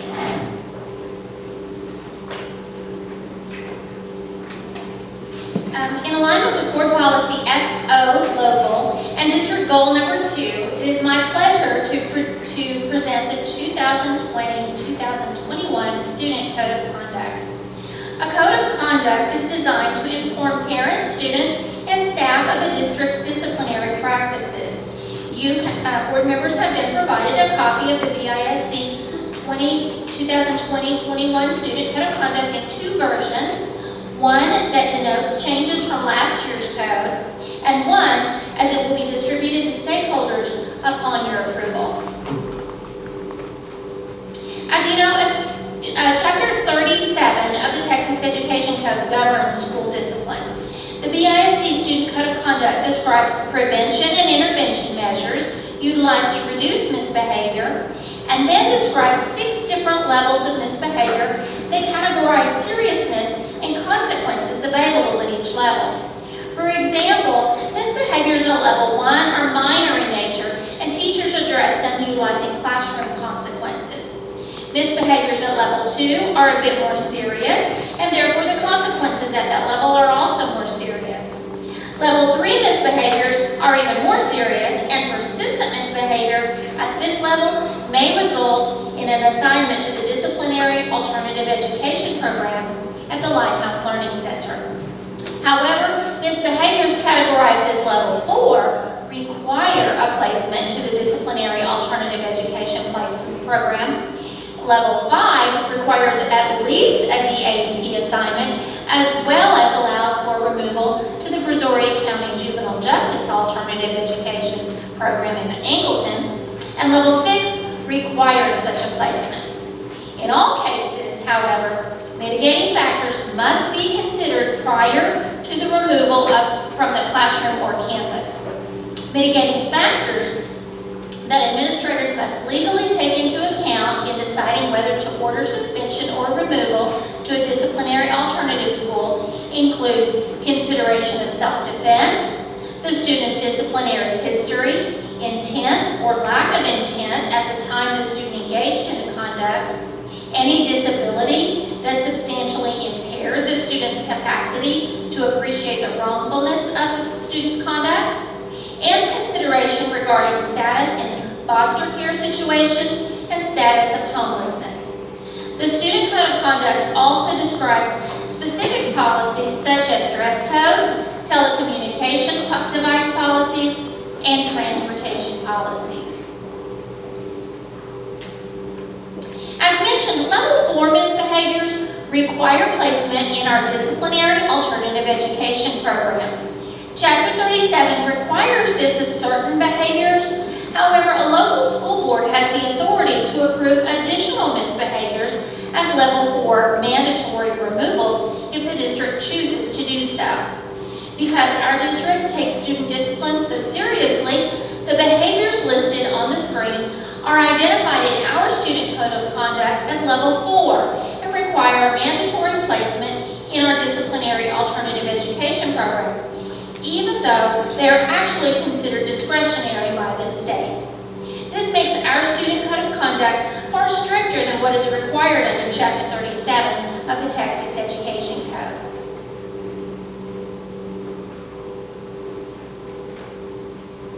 A Student Code of Conduct aligns with state and federal laws related to school discipline. Because there was not a state legislative session this summer, changes in this year's Student Code of Conduct are minimal. However, on May 6th, the U.S. Department of Education announced amendments to the federal regulations implementing Title IX, specifically as it relates to sex-based harassment. And those changes have been reflected in the Student Code of Conduct. Other changes were made after careful review and consideration by administrators, the Student Management Advisory Committee, campus staff, and district subcommittees. Those are listed on the screen. The first one is BISD's non-discrimination statement has been added and revised to address the federal changes as well as improve clarity.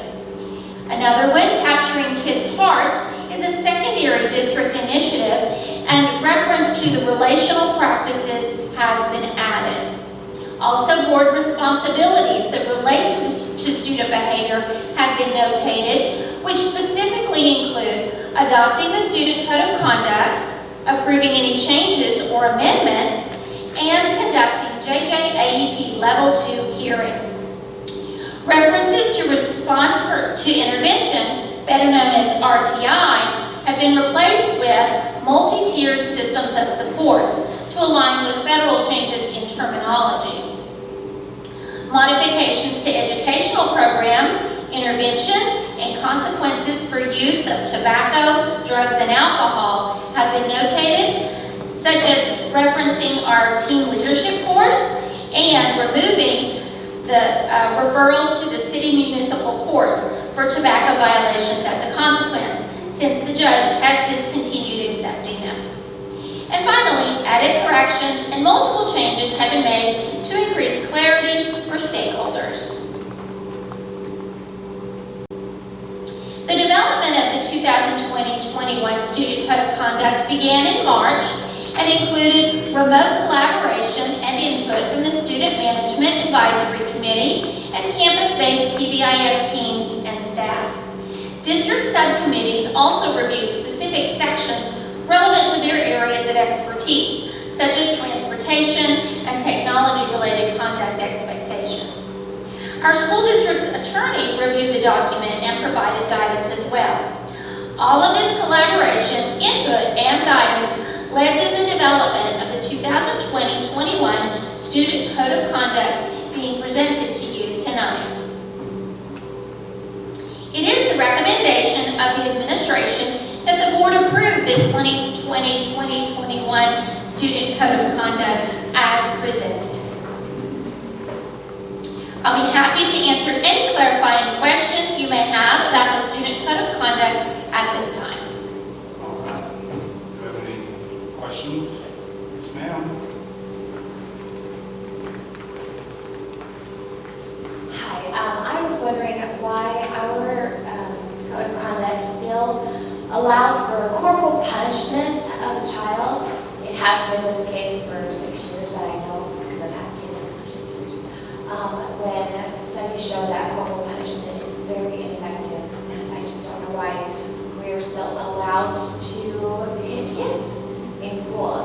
So in the code of conduct, it says that parents can submit in writing that they don't want that to be the available punishment for their child, but I just don't know why it's in there. Thank you for that question, and that's a great question. It is in our code of conduct. However, I will tell you, it is not something that has been used for as many years as I've been in this position, and even as a principal before that. And even in its allowance, it has to be approved by the superintendent of schools, and so that would be something that would be taken very, very seriously, and would be something that would be considered by Mr. Massey, and I'm sure parent involvement would be a part of that decision as well.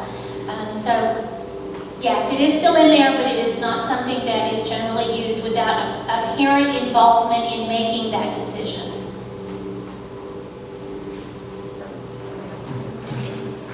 Any other questions from the board? All right, we have a recommendation from the administration to approve the code of conduct for the 2021 year. Do I hear a motion? I saw that. It's been moved by Ms. Patty Sage to accept it. Here a second. Second by Ms. Cuellar. All those in favor signify by saying aye. Aye. All opposed by nay. All right, that passes. Next item that we have on our action items are action item D, the ESS substitute partnership.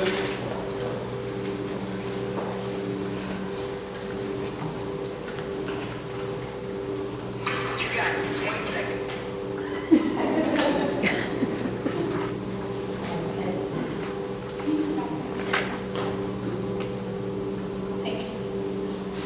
Good evening.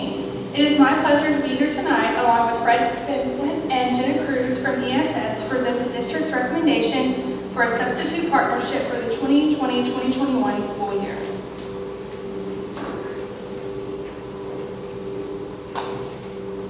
First, I would like to start with research regarding the importance of substitute teachers in our district. According to the research by the National Council of Teacher Quality, during the course of a 13-year education, kindergarten through 12th grade, an average student spends 143 days with a substitute teacher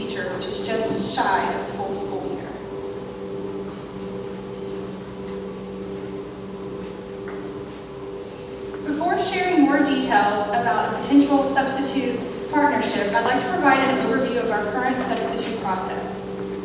Currently, the district has approximately 350 substitutes who have accepted and completed at least one assignment in the past 12 months. Substitute academies are offered on a monthly basis throughout the school year for new subs or individuals interested in being a part of our district. Approximately 200 candidates apply and register to attend these academies each year. Substitutes participate in a day-and-a-half training, which consists of compliance computer-based training, interactive sessions to provide resources for district expectations, campus expectations, and classroom management. Upon completion of training and background screening, substitutes are activated and available to take assignments within our district. Human Resources reached out to campus administrators to understand their current challenges when trying to find and fill absences on their campus. Some of the challenges I've highlighted here that were expressed to Human Resources is their fill rates or lack thereof, substitute campus preferences, lack of available subs, the substitute training that's received, the time it takes for campus clerks and administrators to find substitutes to fill the vacancies, last-minute assignments, and substitutes that might drop assignments for preferred assignments at the last minute. And the last item was an inactive call-out system, so all calling is done by a physical person on the campuses. And with that, I'd like to share with you that it might take a campus administrator or a campus secretary approximately 30 phone calls to get connected with one sub who's interested in taking that assignment for the day. So it could be well into the morning if that was, a last-minute call-in or cancellation. To fully understand the substitute climate within the ISD, we also sought feedback from current substitutes. Some of the challenges that they have were student management, the lack of training and resources, their pay schedule being paid on a monthly basis, benefits and availability of benefits at a reasonable cost, and getting called multiple times a day from various campuses either when they've accepted an assignment or when they have communicated that they would not be accepting the assignment that day or perhaps that week. I'd like to take a minute and ask Mr. Fred Benson from ESS to share a little bit about what his organization does. Good evening. Good evening, board, administrators, and community. My name is Fred Benson. I'm Vice President of Partnerships with ESS.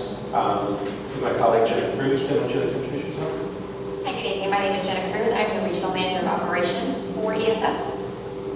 That's her title. Her real role is she's a pretty amazing, awesome operations partner to have. Our role at ESS nationally, and specifically here in Texas, is to work with partner districts to make sure that they have enough high-quality substitute teachers.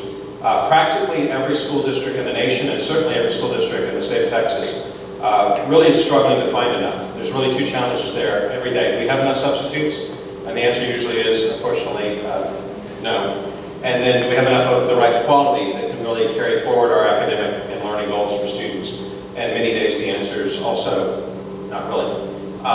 So our organization is a national organization. We've been in business for about 19 years. We work with over 700 school districts nationally. And here in the state of Texas, where Jenna and I focus with our colleague Thomas and our team, we work with 17 school districts. The service that we offer is a comprehensive solution, really focused specifically on finding you enough substitute teachers and making sure that they're prepared to help with student learning. That's all our organization does. All we do is work with schools, and all we do is work to find substitutes. We start with recruiting, and Jenna can add more details as we go along. I'll go quickly. We start with recruiting. We recruit constantly, looking for folks in your community that care about your students, that can help student learning. We then move forward into the screening and background checking, and then the training. All of this is customized to your community's needs. All of this is done hand in hand with school district leadership. None of this is taken over exclusively by us. In essence, we're an agent working to your end, working to the end of the district leadership, doing things exactly the way you want them done in your community. We work on the training. The training is critical. We're not just going to hire my Uncle Bob to come babysit your students. That's not what you want. That's not what the students need. We need folks in your community that care about students, that can pass the training and can help student learning. We manage all the substitutes, so all of the day-to-day work we take care of. We work very, very carefully and very closely with school principals, assistant principals, campus secretaries, our golden relationships there, to work with those folks and make sure we really understand what's going on at the community level and at the school level, to make sure that we're providing the right folks and being proactive in helping them. And then what we do is we put all of the substitutes, your current ones and the new ones that we recruit, onto our payroll. And there's a reason for that. The primary reason is there's things we can do for them that are good, that it's difficult for a school district in the state of Texas to do. Right now, in your school district, you pay your substitute teachers monthly. With a partnership with us, your substitutes will be paid weekly. They'll still be paid the same rates. In fact, the pay rates will still be determined by the school district. So any changes to pay rates would be done by the school district, not by us. We just act on your behalf. But we can pay the substitutes weekly, which is a huge incentive, especially for folks that are between jobs, or maybe folks who might be taking care of a child or sometimes a parent who are in a situation where they need a year or two off. That's the type of folk that really appreciate that weekly pay. There's also some detail Jenna can provide on the benefits that we offer the substitutes, which are frankly just outstanding in terms of healthcare, dental vision, 401k, etc. And then we'll take care of all the workers' comp, all the unemployment, all the ACA compliance, etc.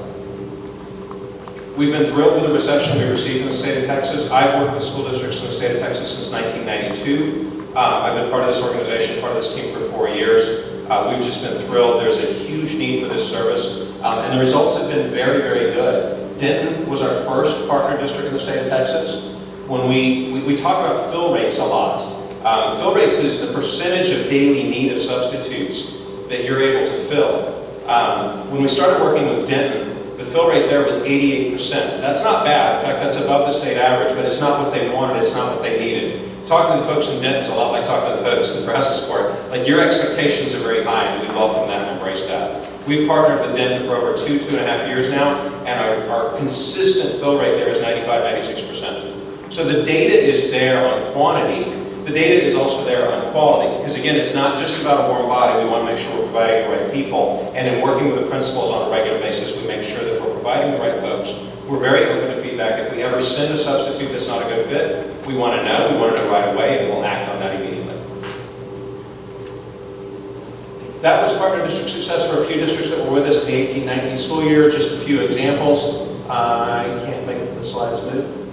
But if you go to the next slide, or when we go to the next slide, you'll see a couple of others. Frisco is one that I also like to highlight, and Sheldon, just up the road on the east side of Houston near the Ship Channel, where we've been able to make progress this year.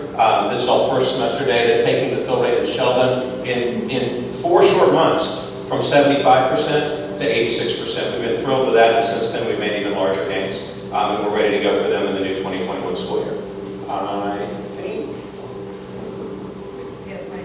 I got to pick back here. I'm sorry.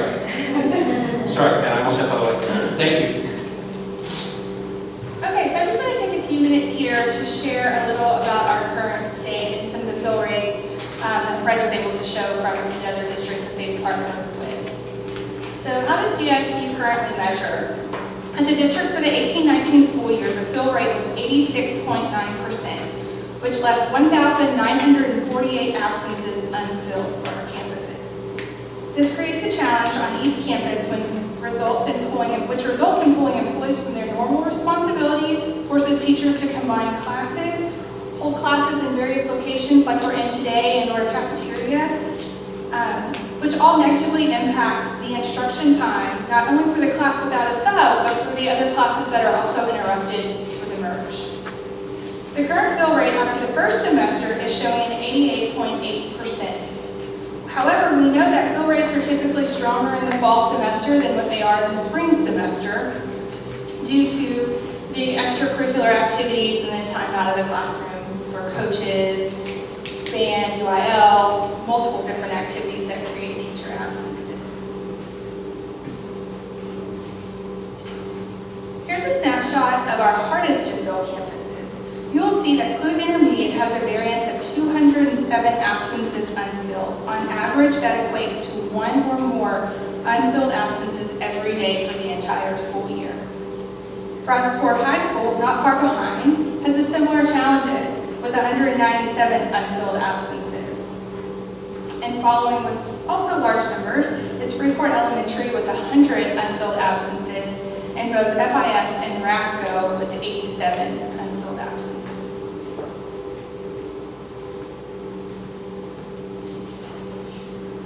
Some goals for BISD as we continue to monitor and better understand what opportunities we might have is that this partnership will support BISD and focus in the areas shown. So quantity, larger, more engaged pool and increased bill rates aligned to district goals. For quality, focus on training and support to ensure more highly qualified substitutes are available for our classrooms and our students. Equity, to resolve the gaps by campus and by program to address some of those needs I showed you on the slide previously for our harder to fill campuses. Local control, as a district we want to set requirements, pay rates, background check specifics, and then the overall fit for our district. So we want to stay engaged and ensure this is truly a partnership. And last is the creation of a unique and BISD-specific substitute training program that will result in substitutes feeling more valued and engaged, which consists of live in-person training for new substitutes, a customizable training curriculum for various programs, trainers through ESS, which Jen might share a little bit as well, are retired educators and are certified by the director of ESS training, and additional online trainings offered for further professional development that may suit their needs. As a district, we also have the opportunity to meet with Abilene ISD, and Abilene ISD has recently partnered with ESS. Some of the highlights that they were able to share with us that led to their success is they had a cleansed sub-list. So as I shared earlier, sometimes it would take us 30 phone calls. Some of those substitutes are no longer interested in fulfilling that requirement and or subbing for our district. We were able to cleanse that list and ensure that those substitutes remaining were engaged. They had a high retention rate of their subs through this partnership, of their existing substitutes. Their increased fill rates, including their hard-to-fill campuses, and increased resources not only for their subs, but for our campus personnel, our secretaries, and administrators. They increased recruiting activities throughout the community. And lastly, Abilene ISD is also a Teams user, which is really important to us, as Teams is our ERP system, which is where all of our absences are logged by our teachers. And so we're able to better understand this transition with Abilene and how that might look for Brazosport ISD. Okay, I'm going to turn it over to Ms. Jenna Cruz. Good afternoon, good evening. I wanted to share a little bit about our methodology of success with the programs that we bring to our partner school districts. We really want to talk to 4 key points which I'll cover here for you in a second.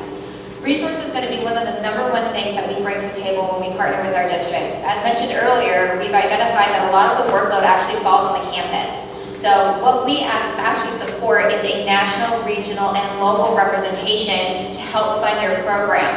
So what that means is, in addition to somebody sitting here locally as a representation of BISD, we also have individuals that are able to help with those morning calls. So instead of having a secretary make those 30 calls, we have an entire call center that's able to do that. When we have more folks making those calls, we're able to impact the number of open positions a lot quicker than one person making 30 phone calls. We have about 60 folks that sit at our call center that services our Texas area, and that is actually in Faribault, Arkansas, and they are trained in our Texas-specific school districts. And so it's very important to us that not only are the folks that are interacting with your schools understand not only our program, but also understand Texas and what that looks like. These folks are not only able to assist your substitutes, they're also able to assist your campus users. So if a teacher calls in or a secretary calls in, they understand how to help support that district. Right now, that might look like just one person at the administration office, or maybe even just the secretary at a local level. So that's the support structure that we're able to bring to the table when we partner with our school districts. Non-stop recruiting, that was mentioned a little bit earlier. For us, community involvement is huge. It is not uncommon to see an ESS representative in our partner districts at all sorts of events. Football games, watchdogs with dads, muffins with moms, PTA events, you name it, we want to be there. We want to make sure that we're impacting the community, not only from an ESS port, but also from our partner as well. So when we go out there, you see the branding in conjunction with our partner districts, so you would see ESS and the ISD on our collateral. Outstanding training, we talked about this a little bit, I just want to touch on it high level real quick.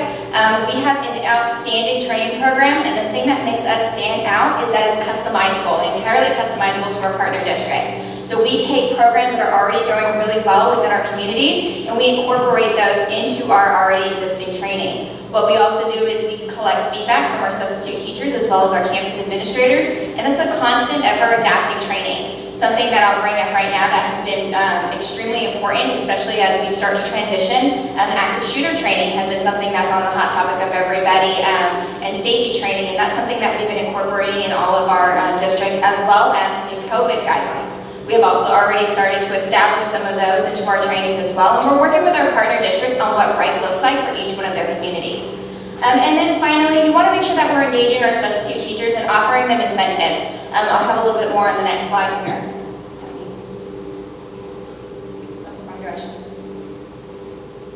So what are the benefits for our substitutes? As it was mentioned earlier, we pay our substitute teachers weekly. That is huge. Probably the number one thing I hear back from my substitute teachers is, you're going to pay me weekly? Okay, great, I won't talk to you anymore, goodbye. It is something that they see that is a huge benefit for them. It helps them not only plan out their life, but also understand their finances. And we also see that tends to it's kind of incentivize our substitutes to work a little bit more. So we've already got a great substitute pool here. We want to keep them engaged, and that's when we were able to do that. Benefits, life, vision, dental, 401k, all of those are things that are available to all of our substitute teachers.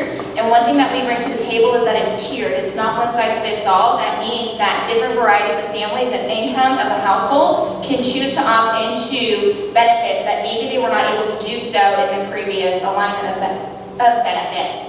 We have additional Person Works programs, so employee discounts, other things that we also offer to them, but we also do support from an incentivification program. So we know that specific days are going to be a little tougher to fill, so we might run a contest, and we run those not only at a regional and a national level, but we also run that at a local level. A good example here might be a professional development day, where the need for substitute teachers is twice the normal rate that you might see on a normal day. We'll run targeted gift card incentives or other incentives to drive that kind of interest in making sure that we're fulfilling those needs for the day. We recognize that sometimes districts say, well, I want to do that, but we also know that there are things that you guys cannot do. And so when we have these incentive programs, that's just another way for us to be able to engage those substitutes, keep them happy, and also understand what they need. We also provide heightened levels of support. So I mentioned that we have that call center. Sometimes we do realize that when you have a large number of substitutes, 300 substitutes is a lot. To have one person at central office or one person in an admin building answering those calls, that person might not get the attention they feel that they deserve. But with us having a centralized call center as well as on-site representation, they feel more supported, they feel they have somewhere to go to ask questions, and they also feel that they're going to get their answers to their questions a little more quickly. I'm going to pass it back to Christy for closing statements. Thank you. Thank you. Okay. So based on our expectations and our needs that we presented to ESS along with the feedback that we've received, the following proposal was presented. The pricing offered was 29.5% of payroll. So ultimately, as our fill rates increase, our fees to ESS increase because it's paid strictly off of our fill rates. Okay. Any of the other incentives and things that ESS was speaking of moments ago, that's what they do within the budget that they create based off the bill rates of Brazosport ISD. There's other savings that I want to take a minute to talk about after we look at the pricing. There's some soft cost savings. In addition to the program costs, as a district, we would also be able to take advantage of these soft cost savings shown above. Employee overtime for our secretaries. At times we have to get up at 5 a.m. in the morning because we're starting to get call-outs, or those administrators who are getting up that early are working late in the evening because we have a child that's sick, or whatever may happen in our lives at home. Those individuals are in the background trying to ensure there's somebody in that classroom the next day. Employee productivity, so ensuring that the campus secretaries, administrators, benefit specialists, payroll specialists, HR coordinators, and all of those roles are really able to focus on those things that are part of their role, and allowing ESS or another partner to come in and really support with those time-sensitive needs that might resolve around substitute needs. But then last is also substitute efficiencies. I mentioned earlier that the spring is the time where we see increased absences. So management of requests that are input for a full day, for example, or maybe that athletic event or UIL event is only in the afternoon. So we can balance and share substitutes for different needs, and ESS will have a mechanism in place to really support the district to ensure those efficiencies are in place. At this time, administration is recommending a 2020-2021 partnership with the ESS to support district-wide efforts to increase substitute fill rates, improve substitute training, and to assist in the expanded efforts to build a substitute pool due to the anticipated needs as a result of COVID-19. This program will not be an increase to the local budget. Existing budgeted funds will cover the partnership and allocated for the next budget year as well to meet these requirements. At this time, the three of us would be happy to answer any of your questions or that you may have. Mr. Reinhardt? Will there be an in-district team here to oversee success and operation of this group? So oversee ESS success? So absolutely. So that would lie within human resources. So we would continue to partner with ESS to look at our metrics, to understand our fill rates, to communicate challenges or needs that our campuses are still communicating. ESS presented that they would actually have somebody on site, and that individual would actually partner with my team. We need to have, I feel strongly we need to have a member that company in our district. They can take care of it. No, yes, so ESS will have somebody who is employed by ESS, be an account manager is the appropriate title, that will actually sit at the administration building and or on various campuses as the needs may be. Yeah, I'm sorry I wasn't clear on that, Mr. Reinhardt. Mr. Dennis? So, just out of curiosity, with there kind of being like a 6-month period that substitutes, what's the forecast, what's the outlook as far as that workforce being available? So that's definitely something that we have to start looking at. So in March, as we were understanding and have a shorter window of when school was closing, we polled our subs at that time as well to kind of understand how they were feeling about the current environment and, would they be returning, what concerns they have, did they share some of their own medical concerns. We will begin doing that for the entire district in July as it kind of gets closer and we understand more guidelines from TEA of what we might be expecting. But at the same time, we would start polling and working with ESS if that was the partnership that we move forward with tonight to get that same information and ensure that we have a pool to support our needs. Mr. Atkins? Yeah, first, you indicated that the budget won't change at this point for the 2021. Right, within the function that our substitute allocation costs are aligned to.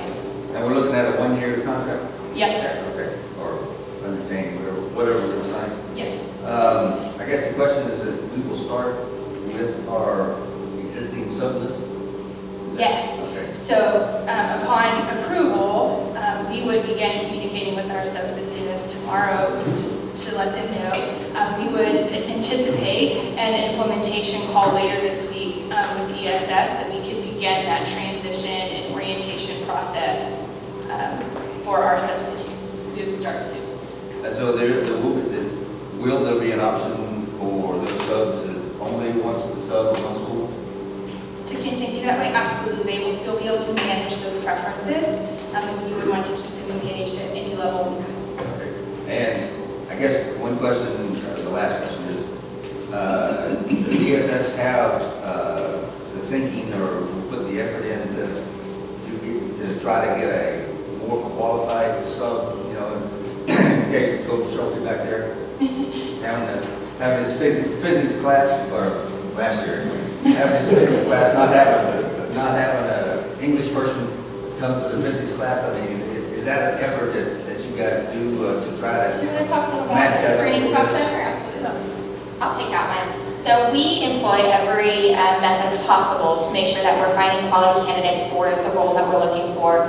Usually these long-term positions require a special education background or a degree that fits that criteria for that. And in partnership with our campus principals, we look to make that best fit for them.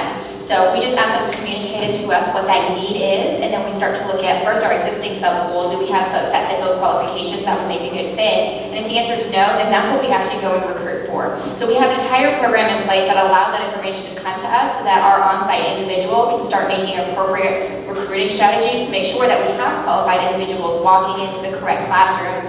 And we don't, if it's a one day, it might be okay, but if it's 12 weeks, that's not okay, and we recognize that. And that goes back to our philosophy of not just a person, but a right qualified candidate in that long-term position or in that extended type of position. And so that's what we really focus on. And so we have training programs in place as well as recruiting efforts in place to help locate those folks with special qualifications.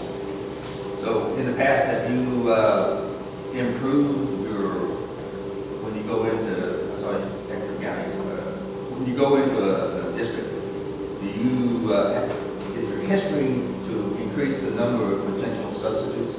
It is. So what we traditionally see is that no district has enough subs in the pool. Through our different programs and incentives, we're able to target folks that maybe want to be substitute teachers but don't have the ability to do so. A lot of that comes down to the amount of times they're paid or the availability of benefits. So we see that those two things tend to be a very big driver for finding quality folks that would love to be a substitute teacher but just can't for various reasons. In almost every one of our districts, we've doubled the size of the pool. We have some districts where we've tripled the size of the pool, and that allows us to find those quality folks. We're not just using a small amount of folks to go into these classrooms. We're now able to be more specific around who's coming into the classroom, who is it going to be in front of our kiddos, and making sure that our substitute roles are filled appropriately. So we do see that happen, and a lot of it is driven by the incentives that we're able to provide our substitute teachers. Very good, thank you. Mr. Ryan? Will this training be done in our facilities, in our buildings, or will it be done on our campuses, or will it be done somewhere else? Typically, I'd want to say yes, because they come to our community. We're also in a situation with COVID-19 that some of them might need remote training. But yes, they're done in our... Typically, we do in-person training, but kind of based on the states and what we're allowed to do, we might have to alter that, but we'll work very closely with the administration to see what is allowed and what we can reasonably do. Ms. Schwartz? Our current substitute teachers offer benefit with us, or is that? So yes, they are offered benefits through TRS Active Care. The challenge is that there's not a district contribution. And so they're paying 100% of those premiums, which is not always really realistic. They have to meet a certain requirement, I guess, for hours. Yes. So they all have to meet those requirements through the district, but then the feasibility of just due to the cost of benefits that our own employees experience as well, full-time employees, it's a challenge. TSS probably has better buying power. I want to say that they quoted me one of their benefit packages starting at their health care at $25 a week. Oh, so it's gotten better since then, but which is far more attainable for us. So far more attainable than what as a district we're able to extend and offer. Any questions? Comments? Yeah, I got a comment. This is not a question. So, my wife and I are in the business, we're in the healthcare business where we send caregivers into many clients' homes. And so in a lot of ways, we're a staffing company. In the past 5 years, we probably employed around 1,000 to 1,200 people. To the board members, I can tell you unequivocally that the ongoing recruiting is massive. That is the key that solves every single problem that we've ever had in our business, is if we're waiting for candidates to come to us, it's way, way too late. And so to be constantly interfaced, constantly out there finding new people, that's, I couldn't agree. All the things that they were talking that they do are exactly the things that we employ in our own business that pay dividends and allow us to outcompete all our competitors. thought I'd share that first thing about. Unless there are any other comments or questions? I make a motion that we approve partnership for 2021 school year for PSS. Substitute. It's been moved by Jerry to accept the recommendation from the administration and seconded by Mr. Shorter. All those in favor signify by saying aye. Aye. All opposed by nay. All right, that carries. Get to work. Thank you. We will. Next item we have on our agenda under action items, action item E is the 2020-2021 compensation plan. Ms. Kirschner, you're still up. Give me one moment, let me get prepared here. Okay, good evening. It is my pleasure to take this time to present to you the 2020-2021 compensation plan and review information shared from the Toffee report that I shared with you all in the March and May 2020 board meetings.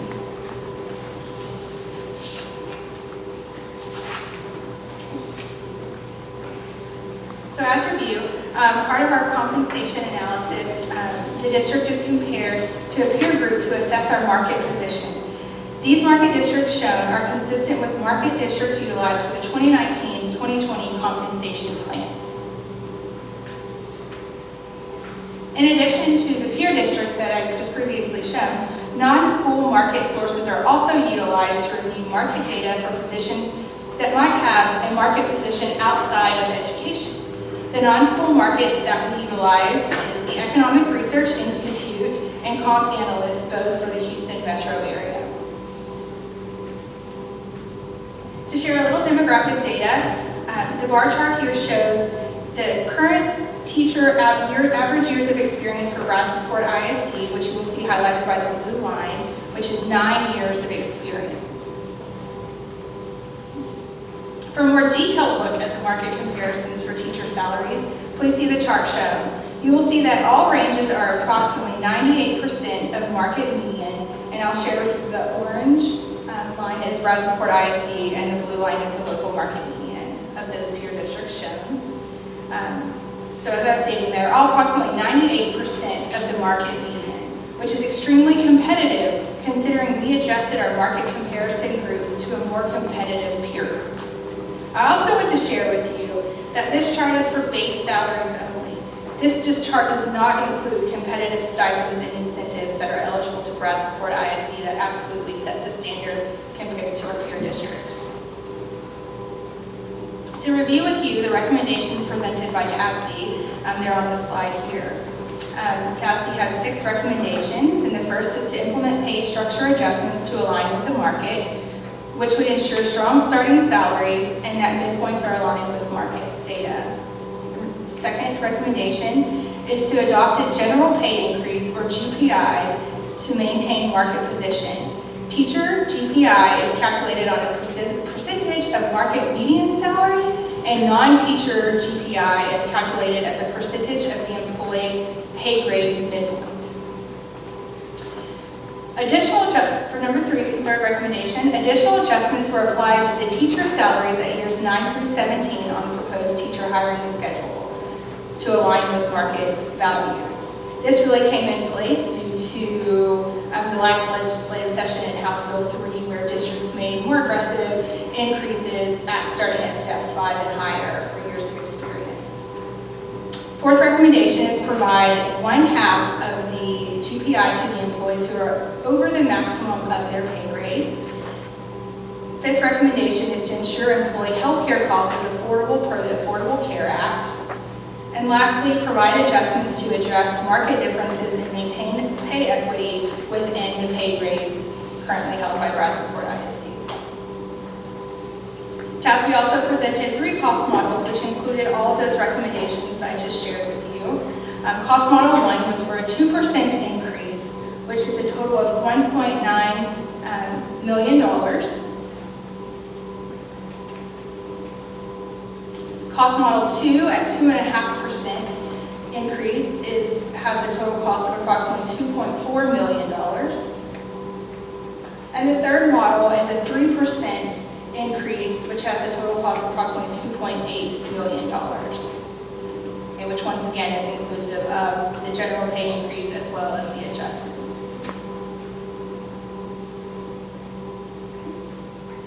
So I'd like to share with you what the district recommendation is as it relates to the feedback